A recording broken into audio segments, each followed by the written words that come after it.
of the NFL preseason on EA Sports.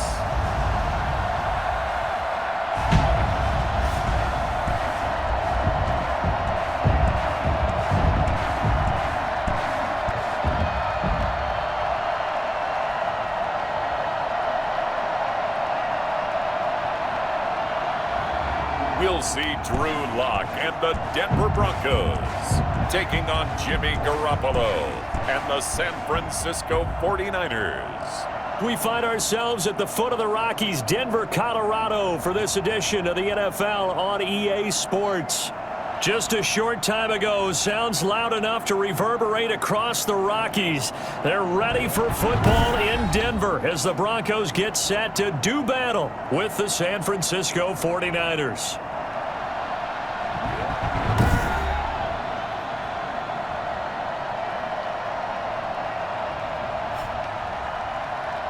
Charles Davis alongside me, and I'm Brandon Gaudin. And, folks, the wait is over. Yes, it's just the preseason, but football is back in your living room. And I'm excited. I know you are as well. The summer heat feels good on these old bones, especially because we're not putting on pads. We don't have to be out there in that heat running into other people.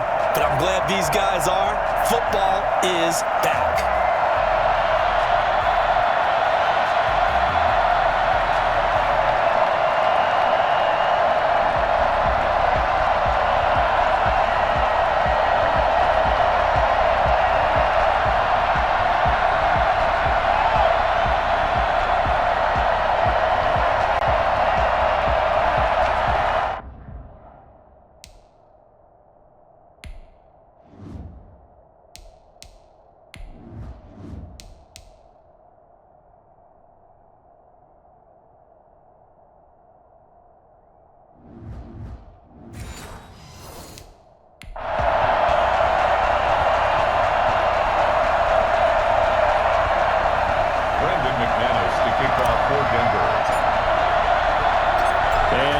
We go from Denver.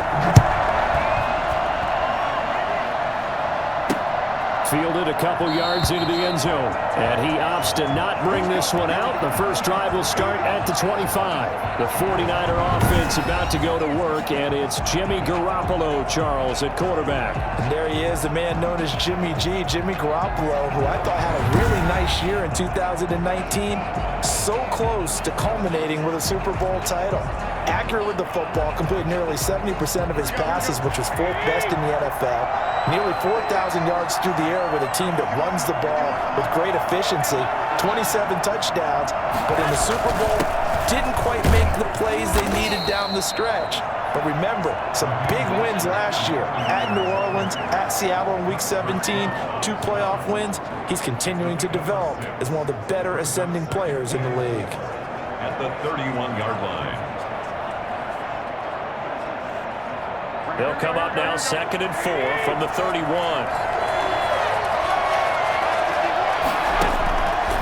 Working from the gun, Garoppolo taking a shot for Samuel. And that will be incomplete.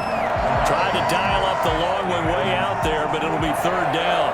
But they certainly came out firing in this one, and while that one was incomplete, I can't imagine that'll be the last shot that they take in this game.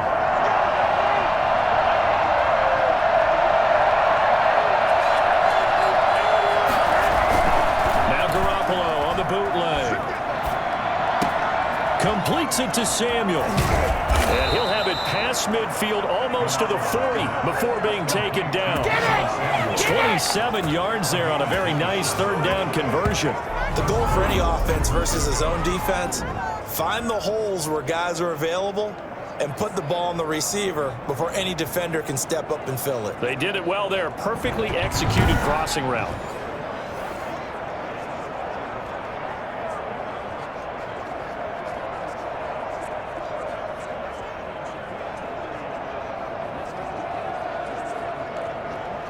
So a 1st and 10 now in Denver territory at the 42-yard line.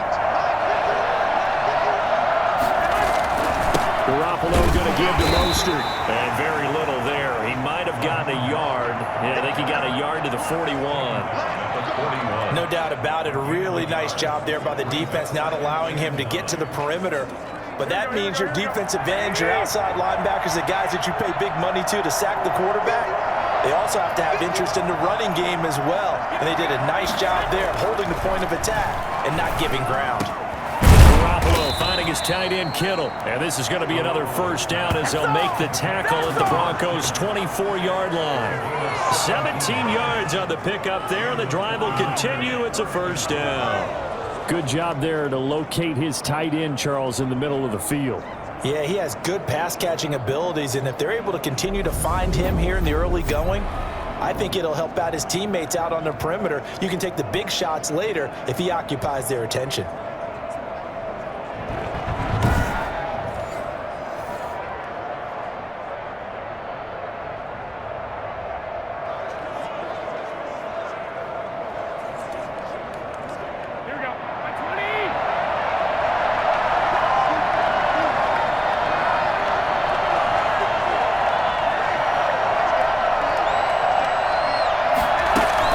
First carry for the former Falcon, Tevin Coleman. And he's able to work free for about 6 down to the 18. That's a really nice job by them picking up the run blitz and detecting it and blocking it and turning it into a nice run. And a lot of times you think if you blitz a running play, you're going to smother it. But a lot of the blitzers, they come in a little bit high. They don't have great leverage, and they're easily blocked and turned to the side. Second down and 4. Garoppolo. And he hauls it in the end zone. Touchdown, San Francisco. George Kittle there to make the grab. And the 49ers drive right down the field and score on the opening drive. And that was a beautiful ball right there as he waited for his tight end to come uncovered in the end zone, so give him points for patience as well. Delivered it right where it needed to be for 6 points.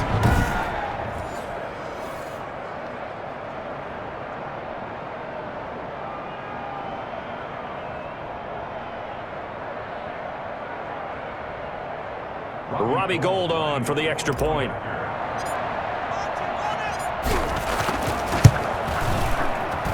And the 49ers grab a 7-0 lead. So the drive winds up going 75 yards in 7 plays. And the end result for the 49ers, a touchdown.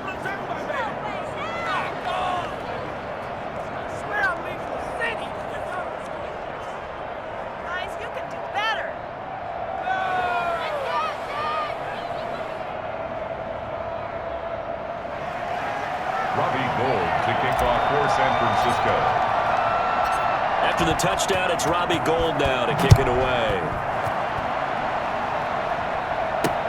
Fielded near the back of the end zone. And this will come out to the 25 as Hamler elects not to return it. The Broncos offense set to go behind their quarterback in his second season now from Missouri, Charles. It's Drew Lock. What a roller coaster for Drew Lock from the NFL draft until the end of his rookie season, because on draft night he thought he might go in the first round. Ended up going in the second, and then didn't get to start with the Broncos until near the end of his rookie year.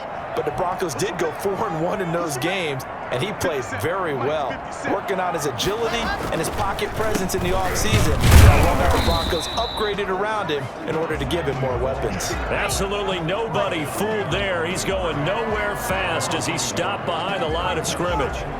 When a draw works, it can be a thing of beauty, but when it doesn't, oh, it can be ugly. And in this case, loss of yardage ugly.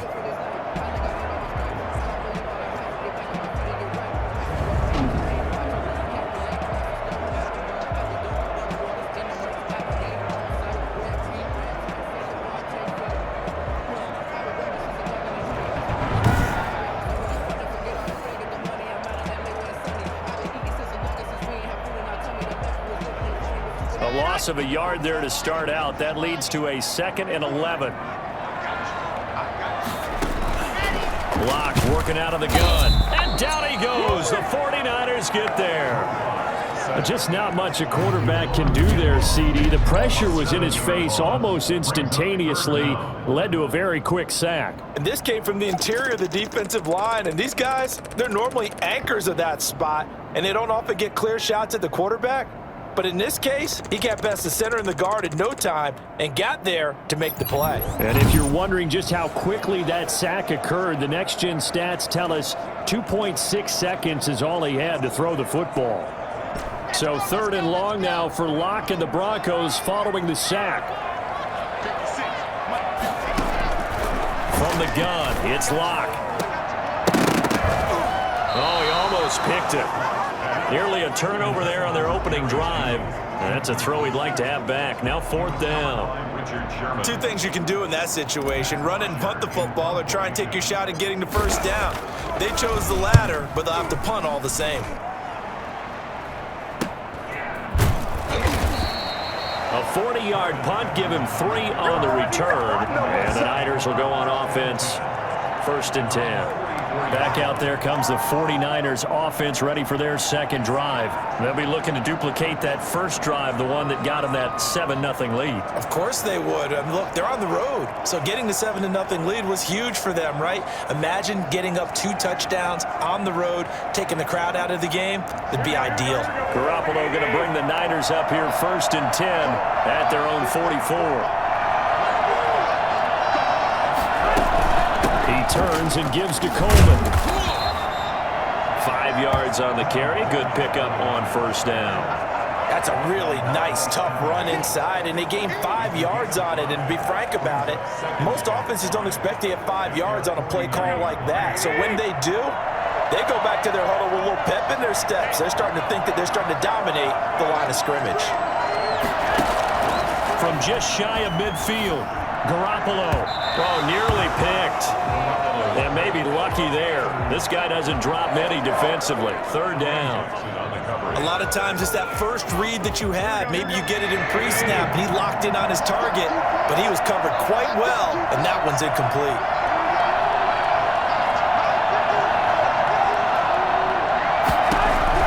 From the gun on 3rd, Garoppolo. Now Garoppolo is in trouble, and down he goes. It was Von Miller who shot in there to get him down. Great job defensively. I think he was trying to go through his progressions, find someone to get rid of the football. Before he knew it, he was on his back. So that just brings us right back to what you said in the beginning. A great job defensively. Nowhere to go with the football. That led to the sack.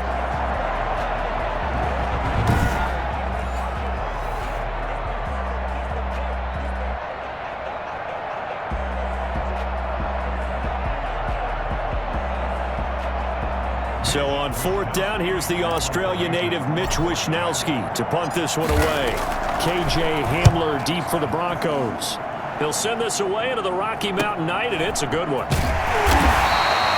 punt of 46, a return of 5. And the Broncos take over, 1st down and 10. So now the second drive offensively coming up for the Denver Broncos. And they're coming off a 3-and-out, my friend. I think they've got to look at that play sheet and go to a spot that they haven't gone before. Time to shake things up a little bit to try and get this offense moving. Okay, so how do you do that? How do you shake things up? You look at what you've called before, realize it hasn't worked Go to so something well, else. and maybe try and find one of those special plays for one of your better players, and maybe try and hit something big and get things going in the excitement area. Defensively, Jimmy Ward in on the stop. Sometimes you're aligned perfectly and the play comes to you, and sometimes you got to cover some ground to go make the play, as we just saw there. We saw a great example of perseverance right there on that play. Got to be careful. They might want to throw one over his head as this game progresses. And a nice job to break free of one tackle, but it slowed his momentum somewhat, and he's taken down right after.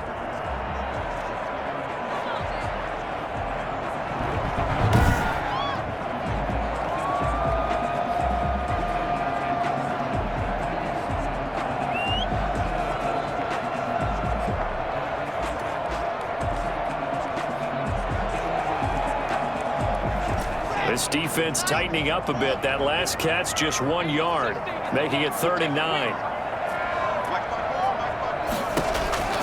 Shotgun snap to Locke. And he will not be able to hang on through the contact. It's incomplete. The coverage strong, and now it's 4th down. That's what you're going to need to do against those big receivers. You got to get in there and get physical with them. That time he got in close, got in tight, and knocked the ball away. The punter Bosher on now as he gets this one away. They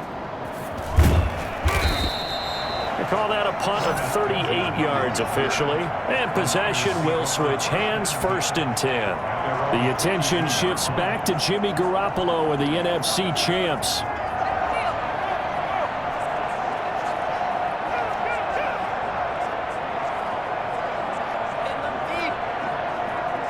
Garoppolo going to bring the Niners up here 1st and 10 at their own 42. He'll look to Mostert to start things out. And very little daylight there. They'll get a couple up to the 44. Oh, that's a real nice job there by the defensive front. They just engaged and held their ground. But how about the guy who made the play? We often talk about whether they take a good first step or not. Many times you just don't take any step. Just get your feet moving, get your body going, and then once he made the read, he was able to make the play. And he is tackled inside the 40, not quite to the 35. 19 yards the pick up there. Move the chains. But one of the ways that quarterbacks keep all the receivers alive in a play, never lock in on any one guy. Make sure you keep your eyes moving, scan the field, and here he finds the open guy for a nice pickup.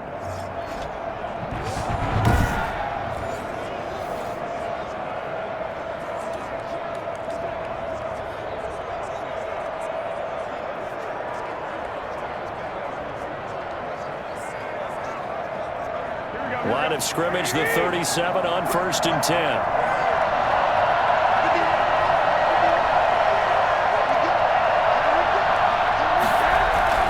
There's Mostert. Fighting his way down to about the 35-yard line. 2 yards on the pickup there. It'll be 2nd and 8.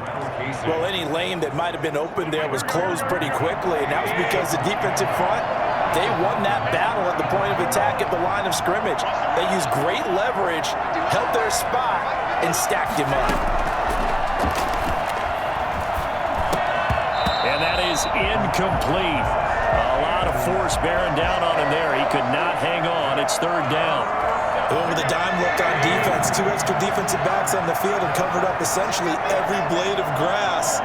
That allowed them to disrupt the play. Throwing is Garoppolo on 3rd down. Good work by that Bronco defense, and it leads to a 4th down.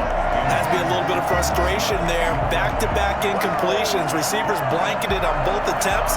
This time on 3rd down. So Garoppolo off. Coming on is the veteran Robbie Gould for the 49er field goal. Will be spotted on the right hash. A 52-yard attempt. He had the distance, but it's no good. Wide to the right, and this score will stay right where it is. Broncos, nothing.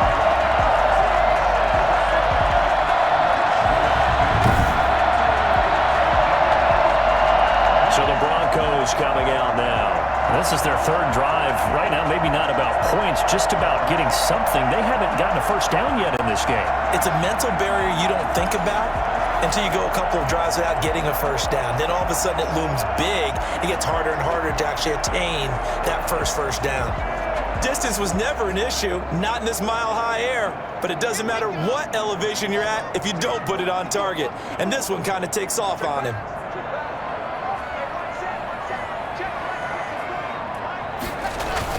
The drive will commence with a run by Lindsey. And able to work about 5 yards out of this as he's taken down up near the 47.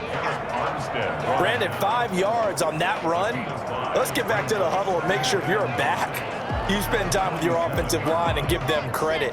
Hard to move those 300-plus pounders at the line of scrimmage, and they did for a significant chunk of yardage.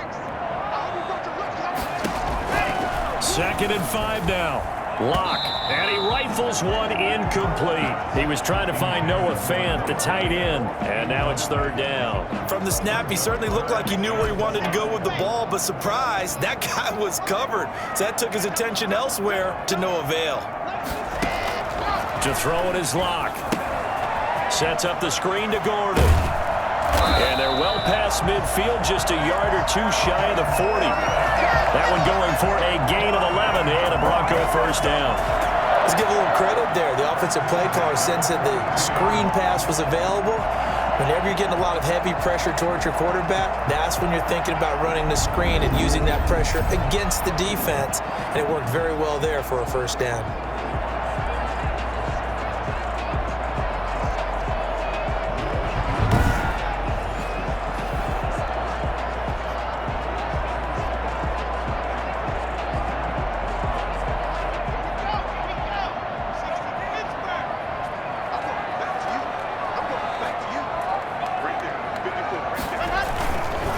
First and 10, it's Lindsey. 20! And he'll take it into the end zone for a Denver score. Philip Lindsey, 42 yards. And the Broncos are an extra point away from tying the football game. And that one heck of a run right there. Once he got loose, you could tell that he was going to run a long way. That was pretty impressive. And there's an old chestnut of an expression called getting on your horse. And I hate to use it, but I'm going to right here because it absolutely applies. How about the head of steam he had behind him? He was absolutely galloping downfield. That was something to say. And the final tally, as told by Next Gen Stats, he hit 21.5 miles per hour. Whoa. Aldrich Rosas on for the extra point.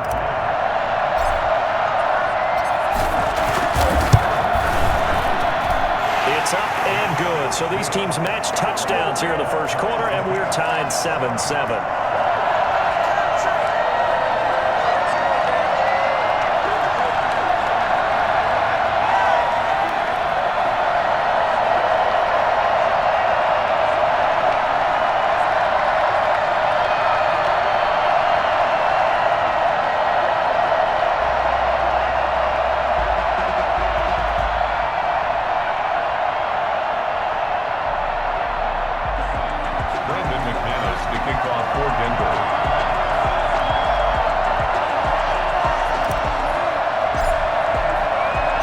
So all even at 7 now as they kick it away. Now this will make it into the end zone. And he'll decide to not bring this one out as their drive will begin at the 25. San Francisco set to go on offense once more. Last time out, they had that long 50-plus yard field goal that they missed. And I'm sure on their sideline they're thinking to themselves, okay, do we still want to try one if we're in that position again? And I would dare say that the answer would be yes. They're going to have a lot of confidence in their kicker. But just to be on the safe side, I'm sure they told their offensive guys, can we get a little bit closer this time? Closer. Yeah, you know, I'd rather get in the end zone first and foremost. But if all else fails, less of a field goal attempt for him. They begin the drive with Coleman. And that didn't fool anybody. He's going to be dropped in the backfield. He'll lose a yard there, and it's 2nd and 11. Sometimes I forget how much information he has to go through before the ball's even snapped. But what a diagnosis right there. Saw the play, shot through the gap like a rocket, ends up spilling it for a loss.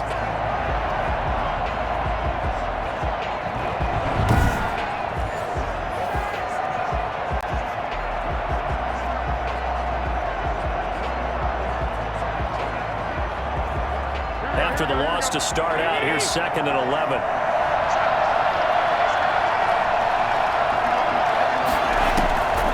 From the gun, it's Garoppolo. He gets this into the hands of Taylor.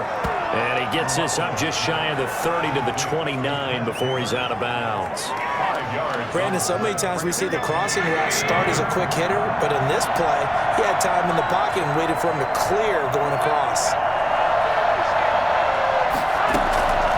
A shotgun snap for Garoppolo. He'll be brought down by the Broncos. It's a sack. The sack there by Bradley Chubb. Now, we talk about players blitzing all the time. I often laugh and sometimes call it just straight-ahead pursuit. What a running start right back to the backfield for him. Yeah, it really didn't give anybody a chance to get up there and stop him. No, I mean, that's really, really difficult. You're asking a whole lot anyway, but when he gets that kind of a start and comes through clean, oftentimes the advantage definitely goes to the defensive player.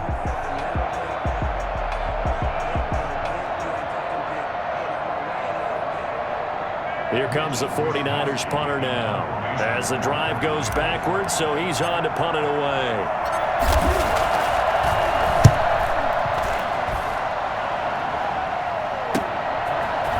extending the arm. Oh, yes, it works. It'll be a net of 40 yards following a punt of 44. And out will come the offense as they take over. Denver's offense ready to go again. The last possession, these guys were able to tie the game with a touchdown, and now they'll have a chance to move out in front. Yeah, let's give a big assist to the defense who got the ball back. The special teams went out there, handled things. They've got it. They've got momentum. I know they're eager to get out there and put it on display. Locke and the Broncos going to come up 1st and 10 at their 36-yard line. He'll start things with a handoff to Lindsey. And he puts his head down and gets up to the 42 for a gain of about 6. Well, they're making an effort to get the ground game going tonight. So far, it's working. I like what we're seeing from the offensive line. They seem to have the leverage going, and they're controlling things and reestablishing the line of scrimmage, moving that defensive front backwards. But also like what the runner's giving us, too. It appears that he's been waiting all... Oh, a ball batted in the air, and now it's intercepted. Picked off by the former first-rounder, Jimmy Ward. And they have the football and will take over at the 24-yard line. Oh, and that's a nice job defensively to get a piece of the football. He's going to pop it into the air, and then it's the tip drill. And good concentration by him to react to it and pull in the interception.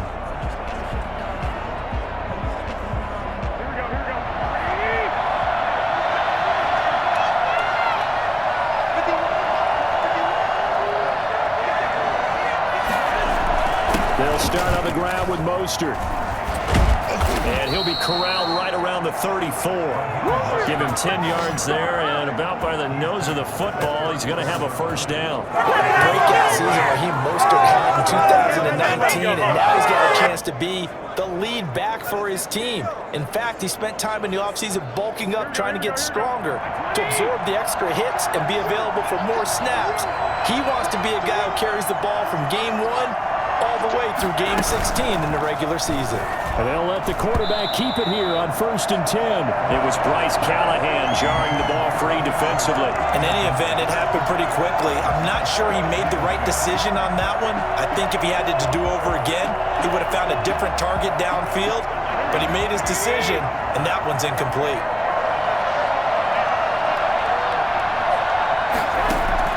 Garoppolo again here on 2nd and 10. And this one incomplete. Too much contact to hold on to that one, and it's 3rd down. And that's one of those plays where it's hard to keep 2 eyes on the football when you know the contact's coming, let alone getting 2 hands around it, hugging it to your body, and absorbing the hit, even for those big tight ends who you would think could absorb that contact.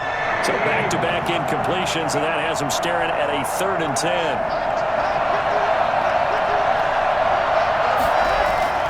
Garoppolo. Incomplete. He had his hands on it but couldn't pick it. But it's now 4th down. So it doesn't look like they're going to be able to build off the turnover.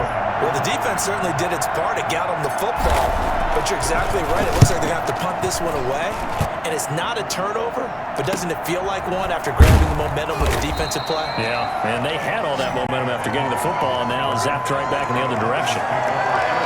And Denver getting set to take the field. And following the interception, just any interception, are you a little bit more cautious when you start that next drive, or no, you just throw that out the window? I think you are. I don't think that there's any way you can run back out there and go, totally didn't affect me. Let's just go ahead and be loose with the football again. You're going to take care of it, but you have to be careful about being too cautious because now you can't run any offense at all. They want to attack. We'll see how they attack him here. And he'll be taken down here at about the 23-yard line. Just a yard on the first down carry, so it's 2nd and 9. You know, it's not just all athleticism from defensive linemen. Let's give them a little credit for their football intelligence as well. Read and react by them, understood the play call, and stacked it up and stuffed the run. Now this one to his tight end out on the right side. And he gets this one just shy of the 40, down at the 39. 16 yards, a first down. Nice job there of utilizing his big target. He didn't overthink it. Understands the catch radius. Understands that he knows how to use his body to keep defenders away from the ball. And puts it right out there for the nice pickup.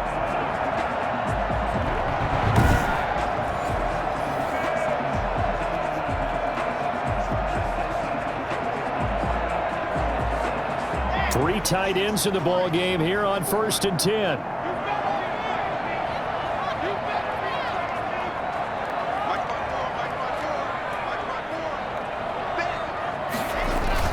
Block on the give. It's Lindsey. And not much room to operate as he'll get this up only to about the 41. Javon Kinlaw, the big D tackle there to bring him down.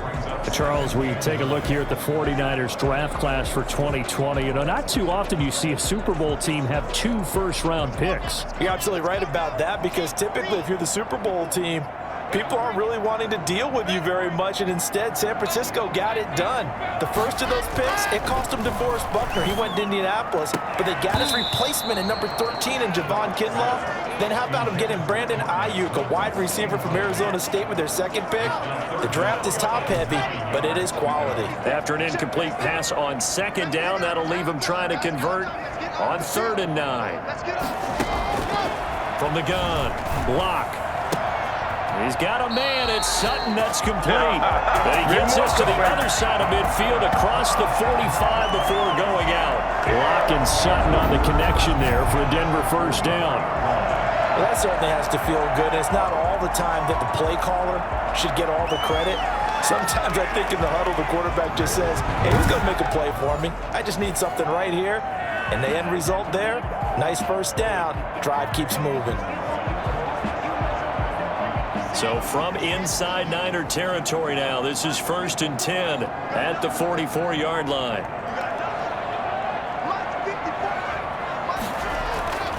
They go back to the ground now with Lindsey. And that'll hurt the average a bit, as this time they're able to get him behind the line. 2 yards the loss, 2nd and 12.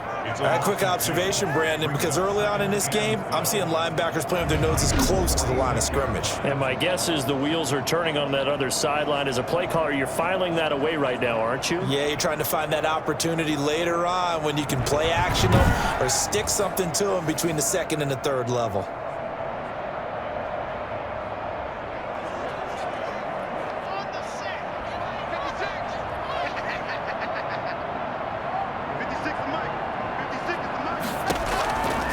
On 2nd and 12, Lock, and that'll be incomplete. Pretty good shot as he tried to pull that one in. Couldn't hang on 3rd down. Normally you think the tight end's going to be able to catch the football and handle that contact, but in this case, maybe a little too much target to hit. That one was timed well, incomplete. Throwing his Lock on 3rd down.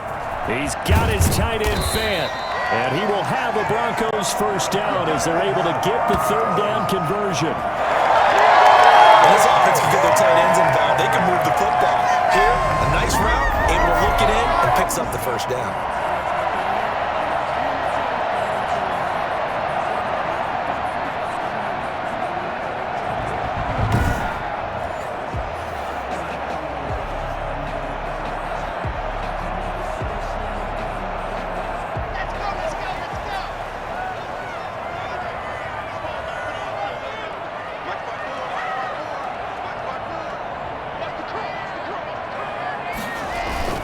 They'll run on first down. Lindsey, and only a yard this time as he's taken down right around the 26. Yeah, things were pretty stacked up there in the middle of the line. A lot of bodies, not much space. I think ultimately he was fortunate to get anything out of that run.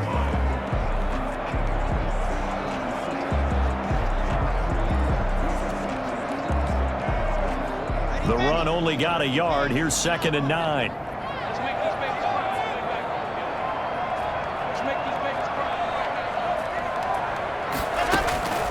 Operating from the gun. Lock. Pass caught by Jerry Jeudy, his first NFL catch. And this will move the chains again as the tackle's going to be made at the 49ers' 12-yard line. Give them 14 on that one and a first down. Clock runs, less than a minute to go, and an entertaining first quarter of play.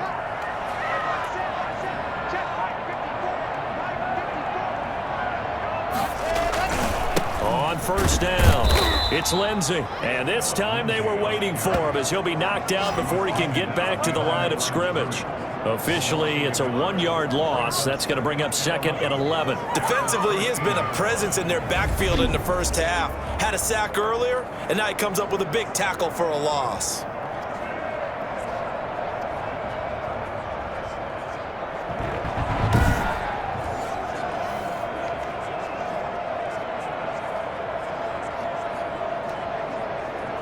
Maybe just a slight detour on what's been a strong drive. Here's 2nd and 11. Right there, 54, right there, right there, 54. From the gun, Locke. Open man, he completes it to Judy. And now they're inside the 10 as he's brought down at the 9. 4 yards on the completion, and it sets up a 3rd down.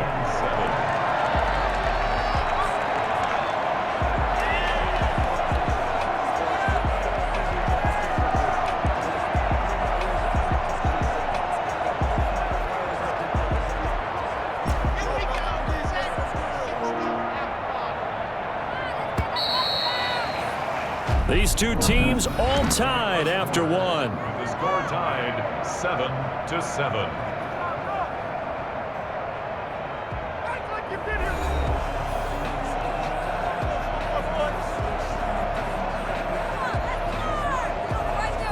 The Broncos on 3rd down. They've converted 3 out of 5 thus far. This is 3rd and 7. And now the first throw for the backup quarterback. And that is caught. Touchdown, Denver. Deshaun Hamilton there to make the grab. And the Broncos have taken the lead. Well, that's about as quick of a passing touchdown as you'll ever see right there. Everyone has a section in their playbook called the quick game. That was a super quick game. Out of the hands of the thrower, bam, right to the receiver, successfully for a touchdown. How in-depth is that quick game part of the playbook? It's pretty in-depth because people want the ball in the hands of the quarterback into the playmaker's hands downfield as fast as possible. There are a lot of plays, a lot of options involved with that. Previous play is under review.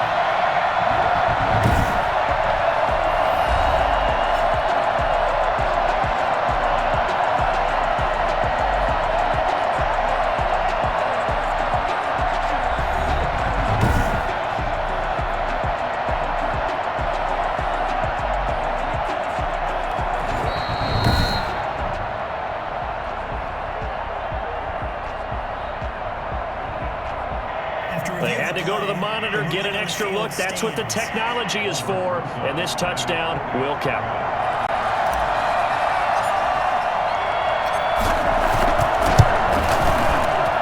And he's got it. It's now a 14-7 ball game. So that drive spans 13 plays. And it culminates in a touchdown by the Broncos.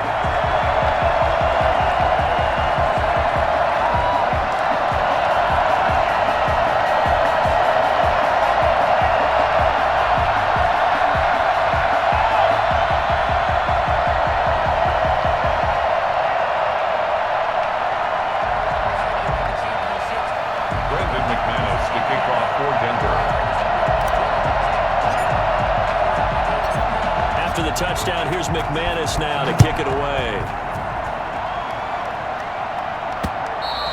And the mile-high air in full effect as that's out of the back of the end zone for a touchback.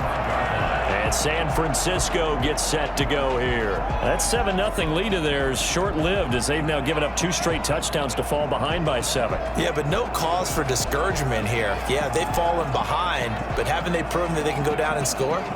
So what was the formula that got them down there the first time? Get back to something close to that, and maybe they can get this game tied up.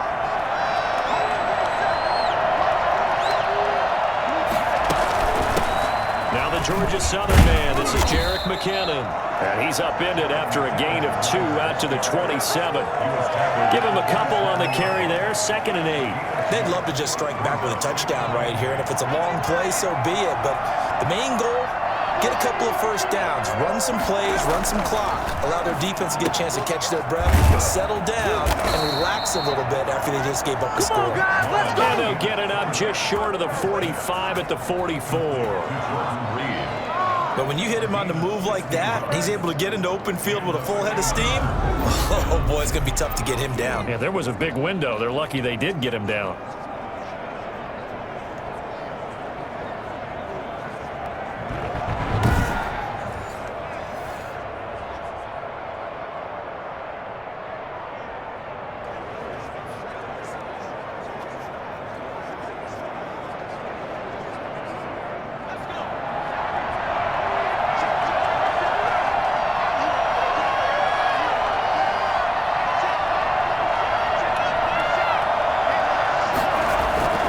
They'll run with Coleman on first down. And he is met at the line of scrimmage, and he goes down right there. No gain on the play there, second down. As usual, the hallmark of a good run defense, linebackers making plays near the line of scrimmage. Absolutely nowhere to run there. So after the run for no gain, here's 2nd and 10.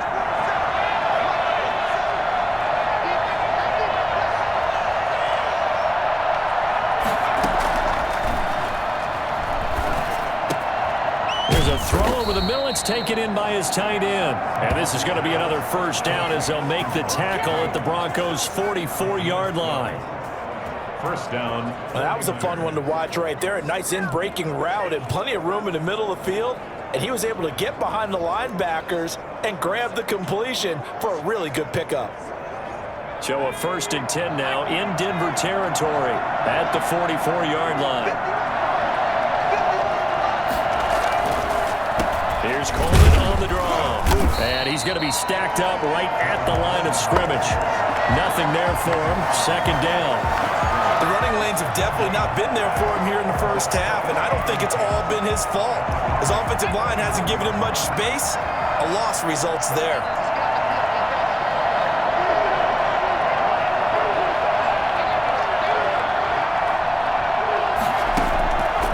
Back to throw now on 2nd and 10. And he finds the tight end, Reed.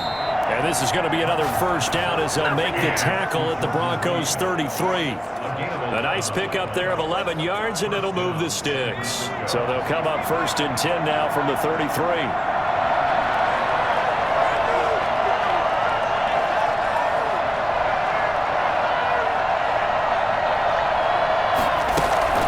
From the gun, they will run with McKinnon. Working his way for a gain of 7 to the 26. Offensive linemen love creating space for their guys carrying the ball, but when that guy also breaks tackles and creates extra yardage, they almost feel like he's one of them, and they really embrace him. So they'll come up after the gain of 7 on a 2nd and 3.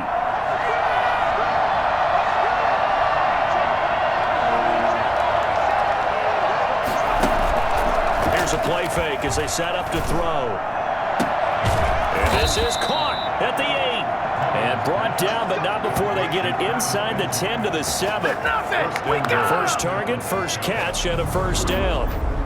Partner, this is one of the best routes anyone can have in their offensive playbook. Tough to defend because you think it's a go route, and then he breaks it back on the comeback. But there's one other thing you need as well. A well-thrown ball. Exactly right. You have a guy who has some precision in throwing the football because of the timing of the route.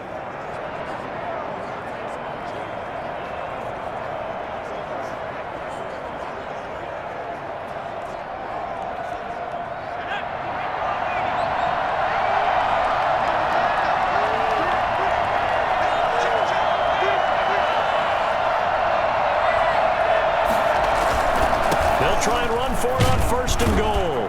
And he'll be stopped up after only a couple of yards as he gets it down to the 5. Ain't nothing wrong with that. A pickup of 2. Be interesting to see now what they do offensively down near the goal line after not much there that time. As the offensive play caller, that may change your sequence now. Instead of coming right back with a running play, you may have to go to the air.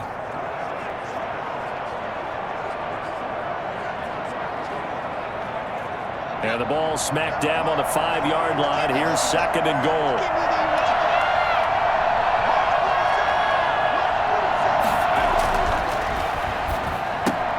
Now here's a look for the end zone, but that one's going to wind up incomplete. Fair to say, hasn't been his best game throwing the football, but also not getting a lot of help out there either. Yeah, you nailed it pretty well, you know. He's got to throw it better, got to get more help. Obviously one that should have been caught. They got to find a way to bring those two elements together so they can make some progress in this. And it's complete. In the end zone, touchdown 49ers. Travis Benjamin there to make the grab. And the 49ers are within an extra point of tying this thing up. And all about timing there on that short slant, Charles. Exactly right. That was timed up so well. The route, the throw, touchdown.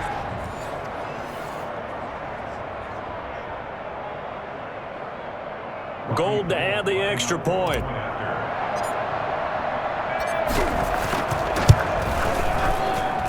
And we've got a good one brewing. We're all knotted up at 14. So that one a long 11-play drive. And it's polished off by a touchdown for San Francisco. Let's go home. Guys, guard.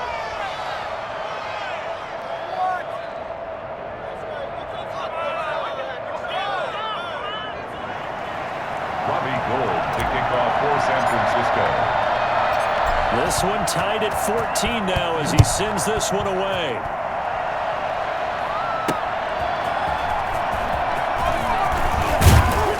And able to get this across the 20, but not much further as he's dropped it to 23-yard line. Broncos take over first and 10. And coming out now, the Broncos. There have been points on the board. We just saw back-to-back touchdown drives. I love it. I'm high-fiving our statistician, Christian McLeod, and you're angry. You're a defensive guy. If you met one of my defensive coordinators, God rest his soul, I'm surprised he isn't in this booth right now wanting to really take you on. This is not football the way he sees it. He wants a good old-fashioned kicking game, defense, field position, and we're getting an up and down the field game here. I'll take it. Where's his tombstone? Boot Hill, baby. They'll start on the ground. This is Gordon on first down. And he'll just plow right into a host of tacklers. Nothing there at all, and it'll be 2nd and 10. Pretty effective blitz there to stop the draw play right in its tracks. And actually, when they blitz, draw play is supposed to work very well. You're supposed to have them bypass the runner, and he slips past them. But they put their eyes in the right place, took away all the creases, and slowed him down in a big way. And they're able to get this one across the 35. Well, we can talk about it like it's just a basic route, but how about the timing on this one? Lined up on the right, runs a deep in route, and how about the throw? Right on the money. Bam, puts it right in there and on his hands. Nice completion, really good pickup.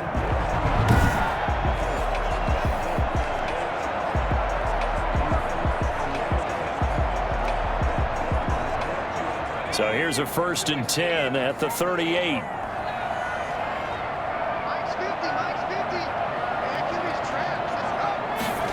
They run the option here on 1st and 10. Got a man that's complete to Hamilton. Give him 10 yards on the pickup, and that'll bring up a 2nd and just about a few inches here. Was that a design pass, or what was that? It was built into the play call. He had the opportunity to either hand it inside, keep it himself to run it, or do what he just did. Throw that pass inside, hitting a receiver on the run. Now the Niners get there and bring him down. Pass rusher extraordinaire, D Ford that time, getting the sack. So this has been a lot like a tennis match, hasn't it? Back and forth. Both these offenses having their way so far, so maybe the question isn't who's going to score the most points in this game. Maybe it's who's going to get some stops. Yeah, absolutely, and that sack finally a first step in the right direction for a stop.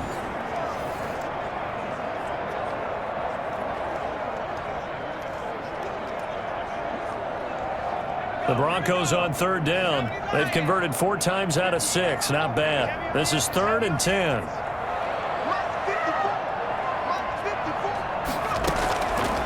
From the shotgun, he'll look to throw. And that will be incomplete. As his old brain remembers, when I see 5 wide receivers on the field as a defender, I know the ball's coming out hot. They expected it and got there and popped it free. He's been a busy man here in this first half as he gets it away.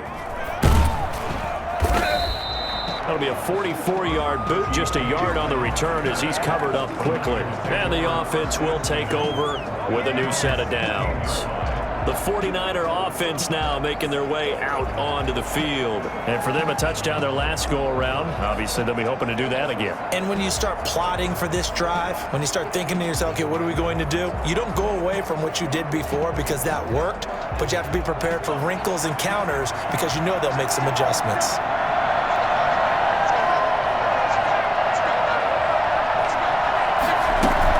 Now McKinnon to start the drive. And he'll take this up only to about his 18-yard line. The tackle made by Todd Davis. Well, sometimes you just have to give credit to the defense. Great job there at the point of attack, holding up. They won their battles at the line of scrimmage, left him no space to try and run. A really nice job swarming to the ball carrier.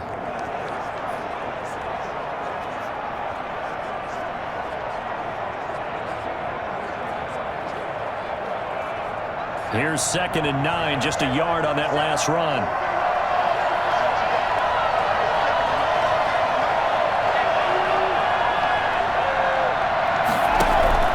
On play action, they'll throw. Throwing middle, but it's incomplete. The veteran Morgan Burnett there on the coverage. Receiver coaches preach to their guys all the time. Separation, that's what's going to make the play successful. That time there was very little, and I think they were actually fortunate that it was only knocked away and not intercepted.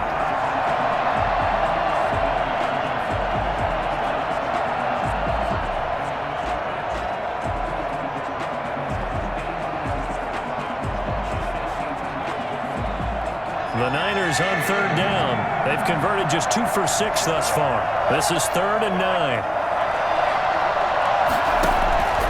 Now back to throw. Screen play, McKinnon. And boy, he is very close to a first down, but from where they're spotting that football, he's going to be a foot or so short. 8 yards on the screen there, not enough.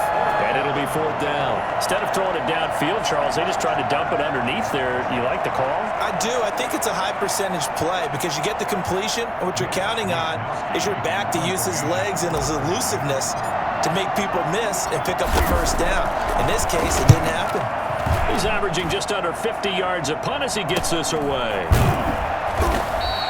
39 yards on the punt, just 2 on the return.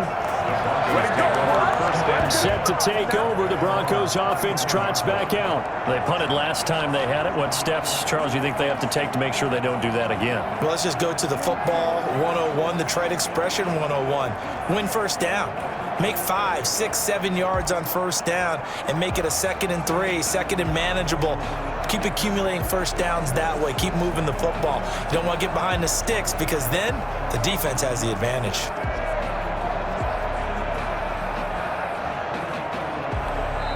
Now the Broncos are going to call the first of their timeouts. They'll have 2 remaining as we step aside here in this 2nd quarter.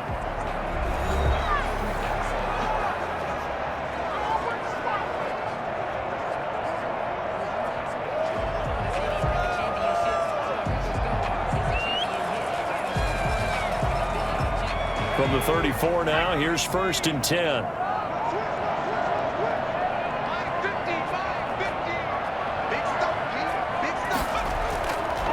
They'll start the drive with a run by Gordon. It was DJ Jones who was there for the tackle. And the big fella stuffed that one up in a big way.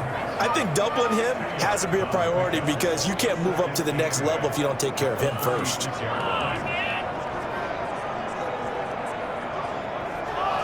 The last run good for 2. Here's 2nd and 8.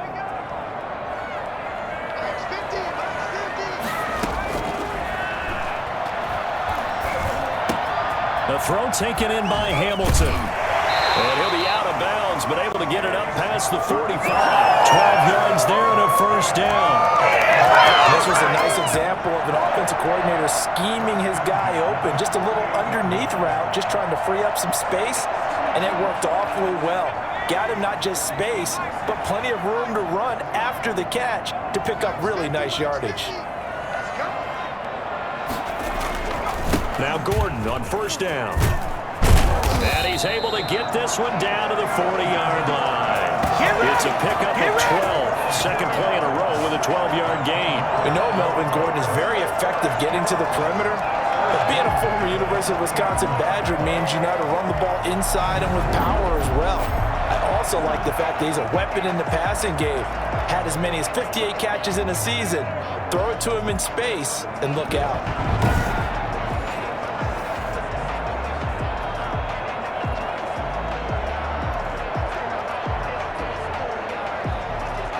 So from inside Niner territory now, this is 1st and 10, right at the 40.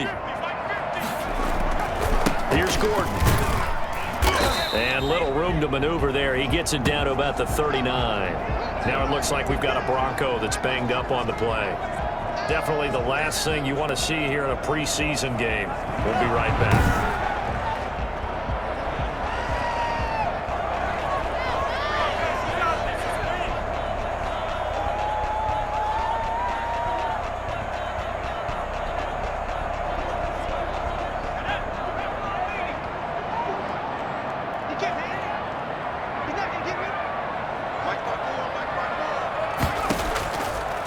2nd and 9. Driscoll, and it's hauled in by Nick Vanette. He'll be hit down at the 33, 5 yards on the play.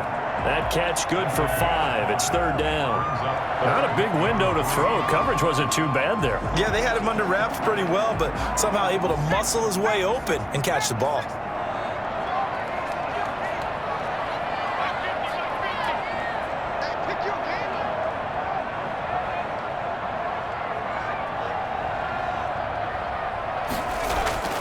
On 3rd and short, they'll try and pick it up through the air. And they move this all the way down to the 9. Back-to-back receptions for him, and it's another 1st down. Great mix of play calling so far. 3 runs, 3 passes. All 3 passes have been completions. 1st and goal. I think on defense now, you have to almost take a chance. Rely on your scouting. Pick a play you think they would run here, and just load up for it and see what happens.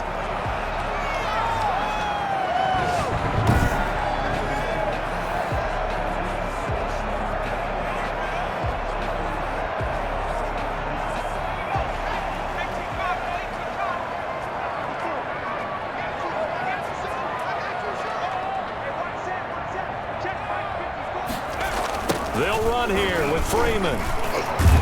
And the reinforcements come in as they're going to stop him behind the line.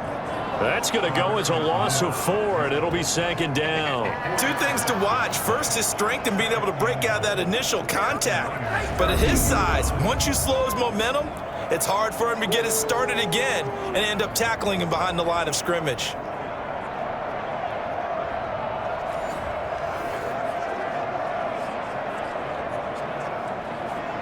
So 1st down went in the wrong direction. They're at the 13-yard line. Here's 2nd and goal.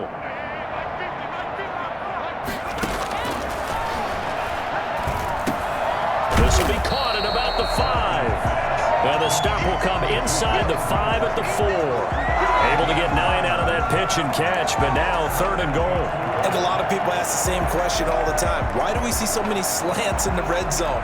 Well, the windows are tighter. Everything's more condensed. It has to be quicker, and you've got to deliver the ball on time. Your biggest worry?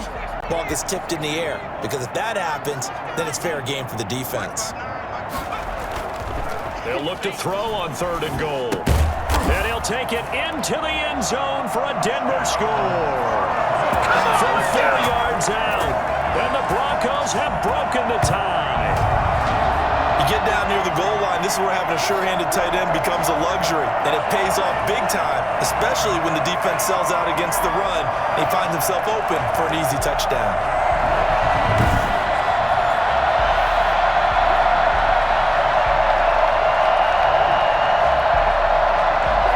Roses now to add the PAT.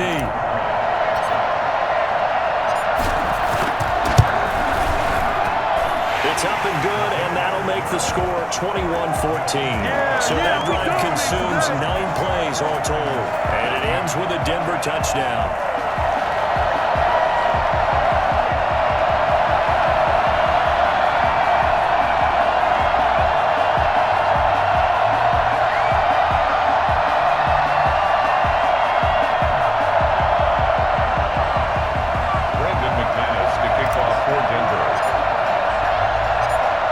Touchdown. Here's McManus now to kick it away. And they will not get a chance to return this one as it's through the end zone for a touchback. San Francisco set to go on offense once more. These guys had to punt their last possession, and that's become too familiar of a refrain. Too many of these drives just wound up going nowhere. But you know how in baseball, when the pitcher gets a base hit and he's on base, they bring his jacket out to him to keep him warm? A lot of times the punter goes to the sideline, puts on sweatpants or a wrap over his leg to keep it warm. He might need a massage from the trainer right now from all the work he's getting. And they'll begin by running the option. And Reed with it over the middle. And he's going to get a solid gain of 9 before being brought down. 2nd and right at a yard. What was that, Russ? Too far downfield, something those linemen have to watch out for, and that time it costs them.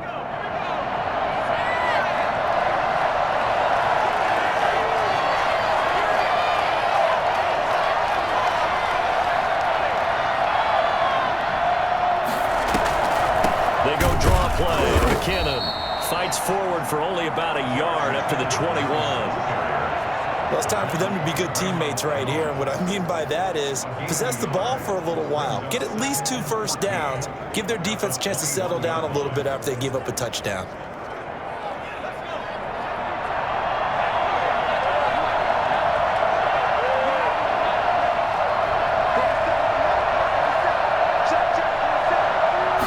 Second and 14. Caught on the right side, Reed. And down he goes, but he takes it up to the 40. 19 yards to pick up there. Move the chains. That was good protection there. No, that was great protection there because it allowed him to lock in on his receiver.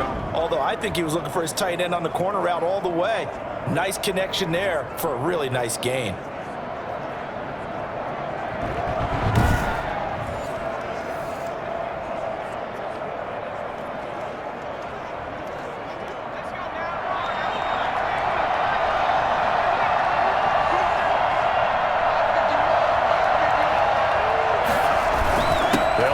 First down.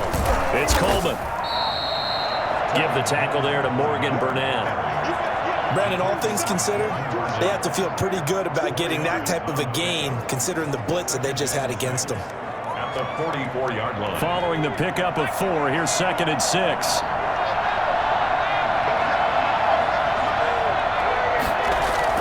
The play-action fake. They'll look to throw. His throw here is incomplete. Normally, he's pretty reliable. Usually catches what's thrown to him. On that play, he simply dropped it. These guys have punted 4 times already, and they're staring at a 5th, barring a conversion here on 3rd down. Out of the gun, they'll look to throw. And it falls incomplete after almost being intercepted. A pick there would have been great. The good news for the defense now, it's 4th down. That could be the stop this defense needed to get them back on track. They've been pretty well dissected by the offense here in the first half. After that possession, now they know that they can compete with this offense. Returning it, here's Spencer. 7 yards on the return after a punt of 39. The offense trots back onto the field, and we take an in-depth look at Royce Freeman. He only has a single solo carry, 1. Numero uno. Second quarter, they need to get him the ball more, don't they? I'm not the greatest statistician in the world. Yeah, you are. But a back like that with only 1 carry kind of takes me back to college in the classroom. Not enough evidence to declare what you should do the rest of the game. Give him the ball some more and find out. Will they incorporate him? We'll find out. Accelerating, and off he goes. 30, 10, and all the way home for the Broncos score. Royce Freeman, 79 yards. And the Broncos able to show off their quick strike ability. The CD, I mean, there are touchdown runs, and then there are touchdown runs, and that one certainly fell into the latter category. That deserves a couple exclamation points. And this is a play defensively where you're just looking around and saying, what was that? What just happened? You're looking at your teammates, they're looking at you, and let's face it, your defensive coordinator, he's not going to tip his cap to him. That's not how football works, but he probably should have after that run. That was absolutely sensational. He's got it as they double up the lead. This one's now 28-14. So they hit pay dirt on just 1 play. The long run, the scamper, and a very nice scamper into the end zone for the touchdown.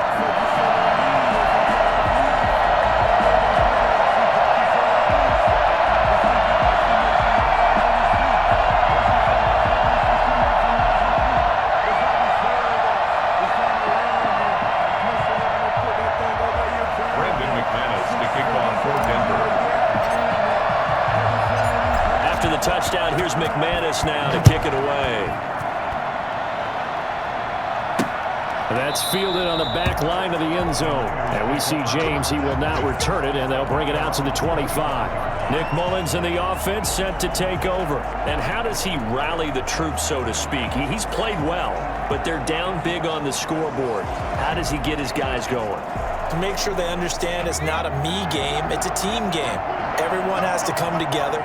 Everyone has to up the level of play a little bit, including himself, and find a way to make some plays in order to give them a little bit of a spark and rally the team. We'll see if they can indeed rally down big on the scoreboard right now.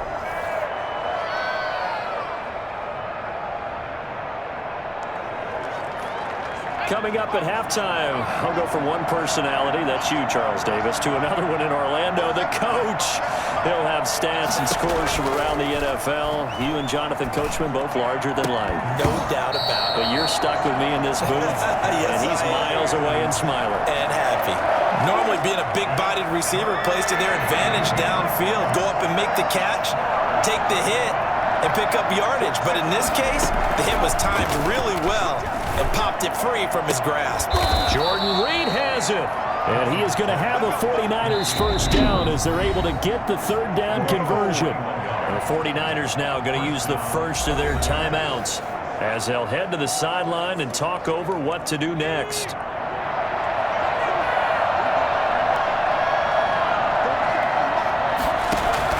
From the midfield stripe, they'll look to throw. And the Broncos get there and take him down. And now following that sack, looks like we've got an injured man down there on the field. Definitely the last thing you want to see here in a preseason game. We'll be right back. Sacks, a growing theme in this first half. This is 2nd and long.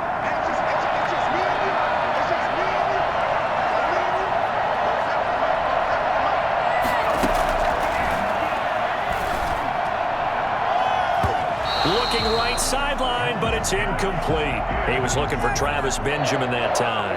And it's 3rd down. And Charles, got to like what this defense has been able to do these last couple of plays. Yeah, they get the sack on 1st down, then they force the incomplete pass. Now they're just a play away from getting the football right back, but it's a big play. They've got to hold up. On 3rd down, here's Coleman. And he's going to take this one up only to about the 44-yard line. It's a gain of just 3, and the offense likely going to yield to the punting unit here on 4th down. Now the Broncos going to use the second of their timeouts as they'll head to the sideline and talk over what to do next. Here comes the 49ers punter now as he'll come on and kick for a 6th time tonight. Returnable for Spencer. A very nice punt that time, but they get 11 back on the return. Now out comes their leader and the captain of this offense back onto the field. And they have had success on the ground, really as a team, doing well carrying the football. So maybe a little less pressure on his shoulders as the quarterback. Any pressure he's carrying right now, that's self-inflicted, right? He's taking it on. He doesn't need to. Continue to do what you just said. Let everyone else carry the football. That's been effective. Don't have to worry about him throwing the ball in all the situations now. That's got to be a good feeling if he just relaxes and lets it keep coming to him. Yeah, relax and enjoy the 2nd quarter lead right now. Well, it appears that they read man defense and went to the out route, and what you have to do on that one is the receiver's got to make sure he works the defender towards the middle of the field to give himself space to cut to the outside and have that ball delivered with good timing, and they got it done.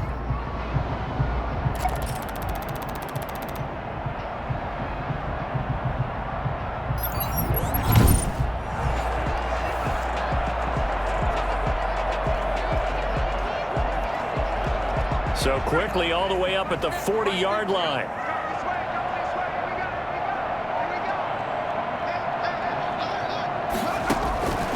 Now they'll throw here out of the gun. Oh, hit as he throws there, incomplete.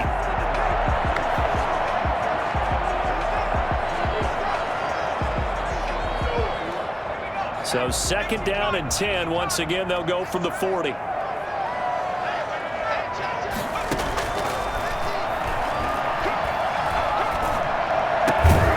Making the catch, it's Winfrey. And this will move the chains again as the tackle's going to be made at the 49ers' 42. That one good for a first down pickup of 18 yards. 42-yard line.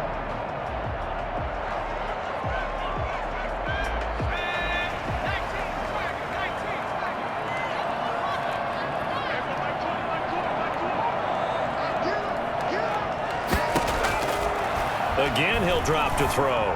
He'll go up top here for Hamler. And he knocks the ball away, and it falls incomplete. He was trying to get it to K.J. Hamler, the rookie. And now it's second down. Early on, the running game's been working well, and the offensive line has been pleased by that. The thought process there, catch those safeties creeping up, trying to help against the running game. They tried to hit him over the top, unsuccessfully. That one into the hands of Hamilton. And he'll go out of bounds inside the 15-yard line. A gain of 28 yards there and give him a first down. They like going to him in the slot. He catches another one. I think this comes under the heading of until they stop him, why not go back to it? He has something going really well. Great working relationship with the guy throwing the ball, and they keep making the connection.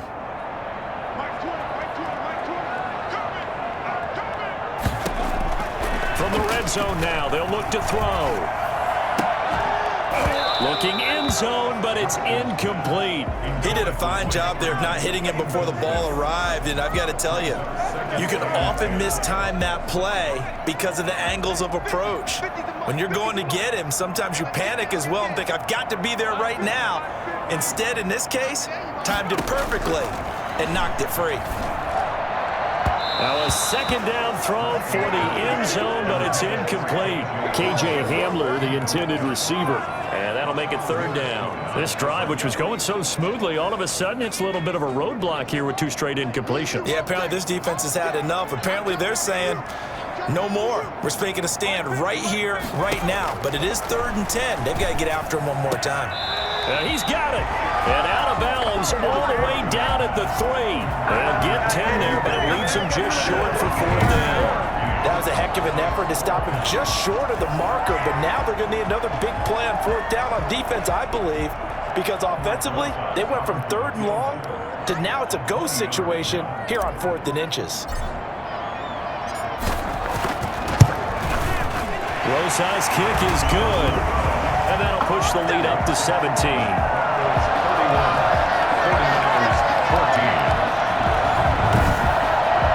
A good drive gets them inside the 5, but they could not punch it in. And credit the defense, too. Make sure that happens because that was the old bend but don't break approach. Made sure they contained them when they absolutely had to and forced the field goal attempt that went through. That's fielded on the back line of the end zone. And we see James. He will not return it, and they'll bring it out to the 25. We focus our attention now on the Broncos defense. And they've created a major first-half storyline with the pressure they've been able to create. And I know that the good teams adjust from series to series. They make their adjustments on the sideline before they go back out. In this case, I think they might need a little bit more time. They want to get to the half and start figuring out how do they change protections, how do they get the ball in the hands of the passer a lot quicker, make sure he doesn't get hit as often, all those different things. Maybe even run the ball a little bit more. Anything to try and tamp down the pressure. He'll have a first down past the 40 as he'll get this one up to the 44-yard line. First play of the drive, a success, 19 yards. When you're struggling on offense, you're looking for anything possible to get you going. Sometimes you do it like basketball teams that don't normally press. You put a press on, bring people to life, make them move a little bit quicker. Maybe that'll help them as they head towards the half.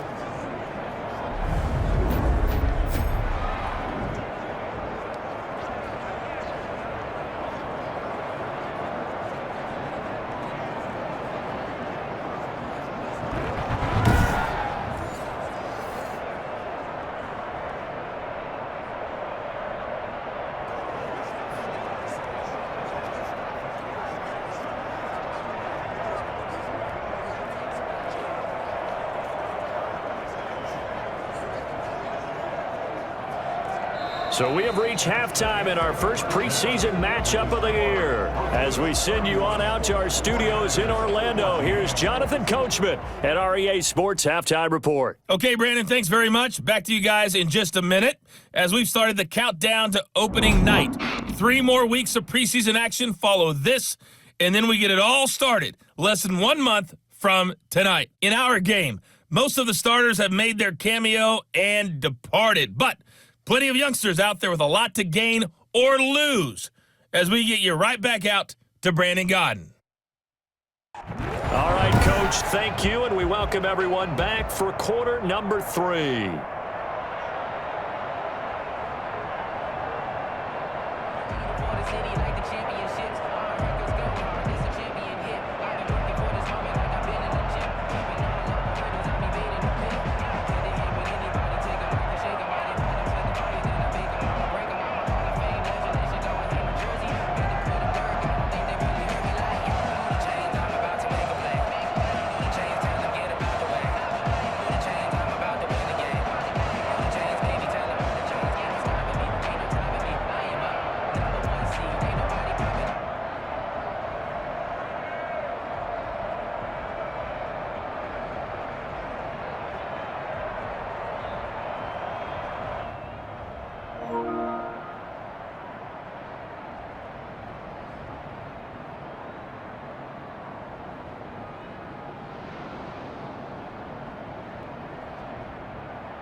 To see many starters in the second half as we get back at it underway in this preseason opener. Fielded near the back of the end zone. And Spencer will elect to not bring it out here. It's a touchback. Here comes the Broncos offensive unit here as they'll have it first to begin this third quarter. They built a good first half lead. Now they have a chance to add on to it. And what I'm thinking is that the offensive staff spent the entire halftime just working with them on, here's what we think they're going to do to attack us in the second half. Nice first half that we've had, guys, but be prepared for some change-ups. We're going to see them when we kick it off in the second half. See how they handle any adjustments that might be made defensively. Give them 3 on first down. It'll set up a 2nd and 7. 2nd and 7 at the 28-yard line. Off the play fake, he'll look to throw. And that is incomplete. A lot of force bearing down on him there. He could not hang on. It's 3rd down. Oftentimes when you're losing a game and the team's still throwing with this kind of a lead, you start playing a little more physically. And they took that opportunity right there to be extremely physical and force that incompletion.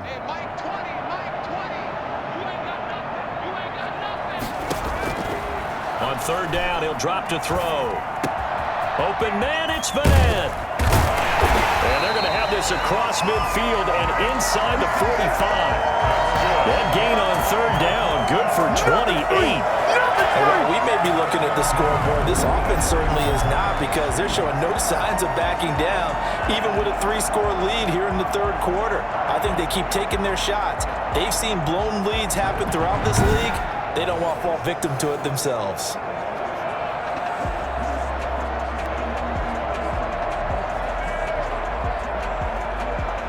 So from inside Niner territory now, this is 1st and 10 at the 44-yard line.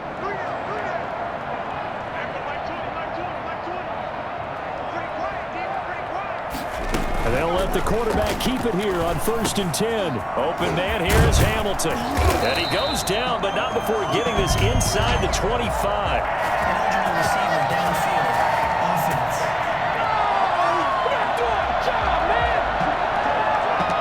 Those linemen, of course, can't be more than a yard downfield when a pass is thrown, and they might have been able to call that on a couple of guys there.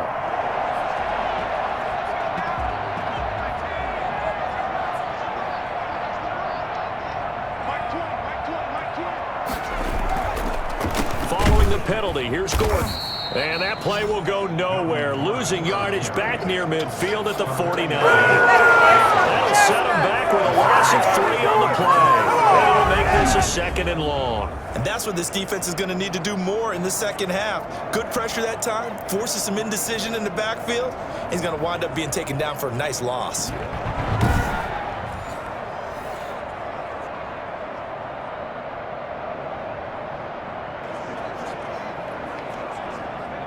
So now they operate back from their side of the field here, 2nd and long.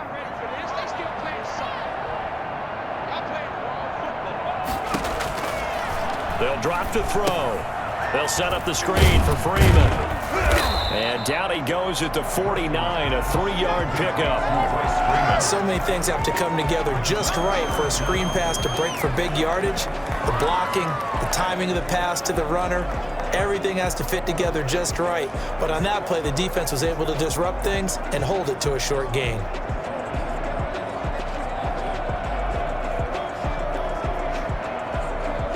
'49ers have an extra defensive back on the field, a nickel set for 3rd down.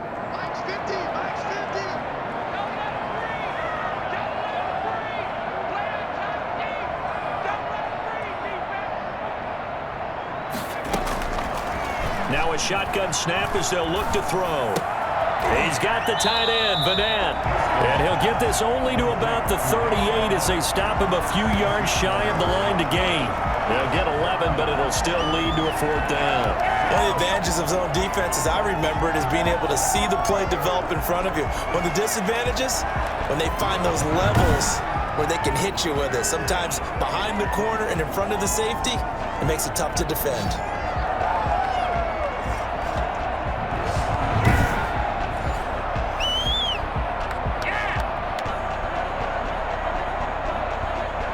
Here's Matt Bosher now, as he's on to punt for the 4th time tonight.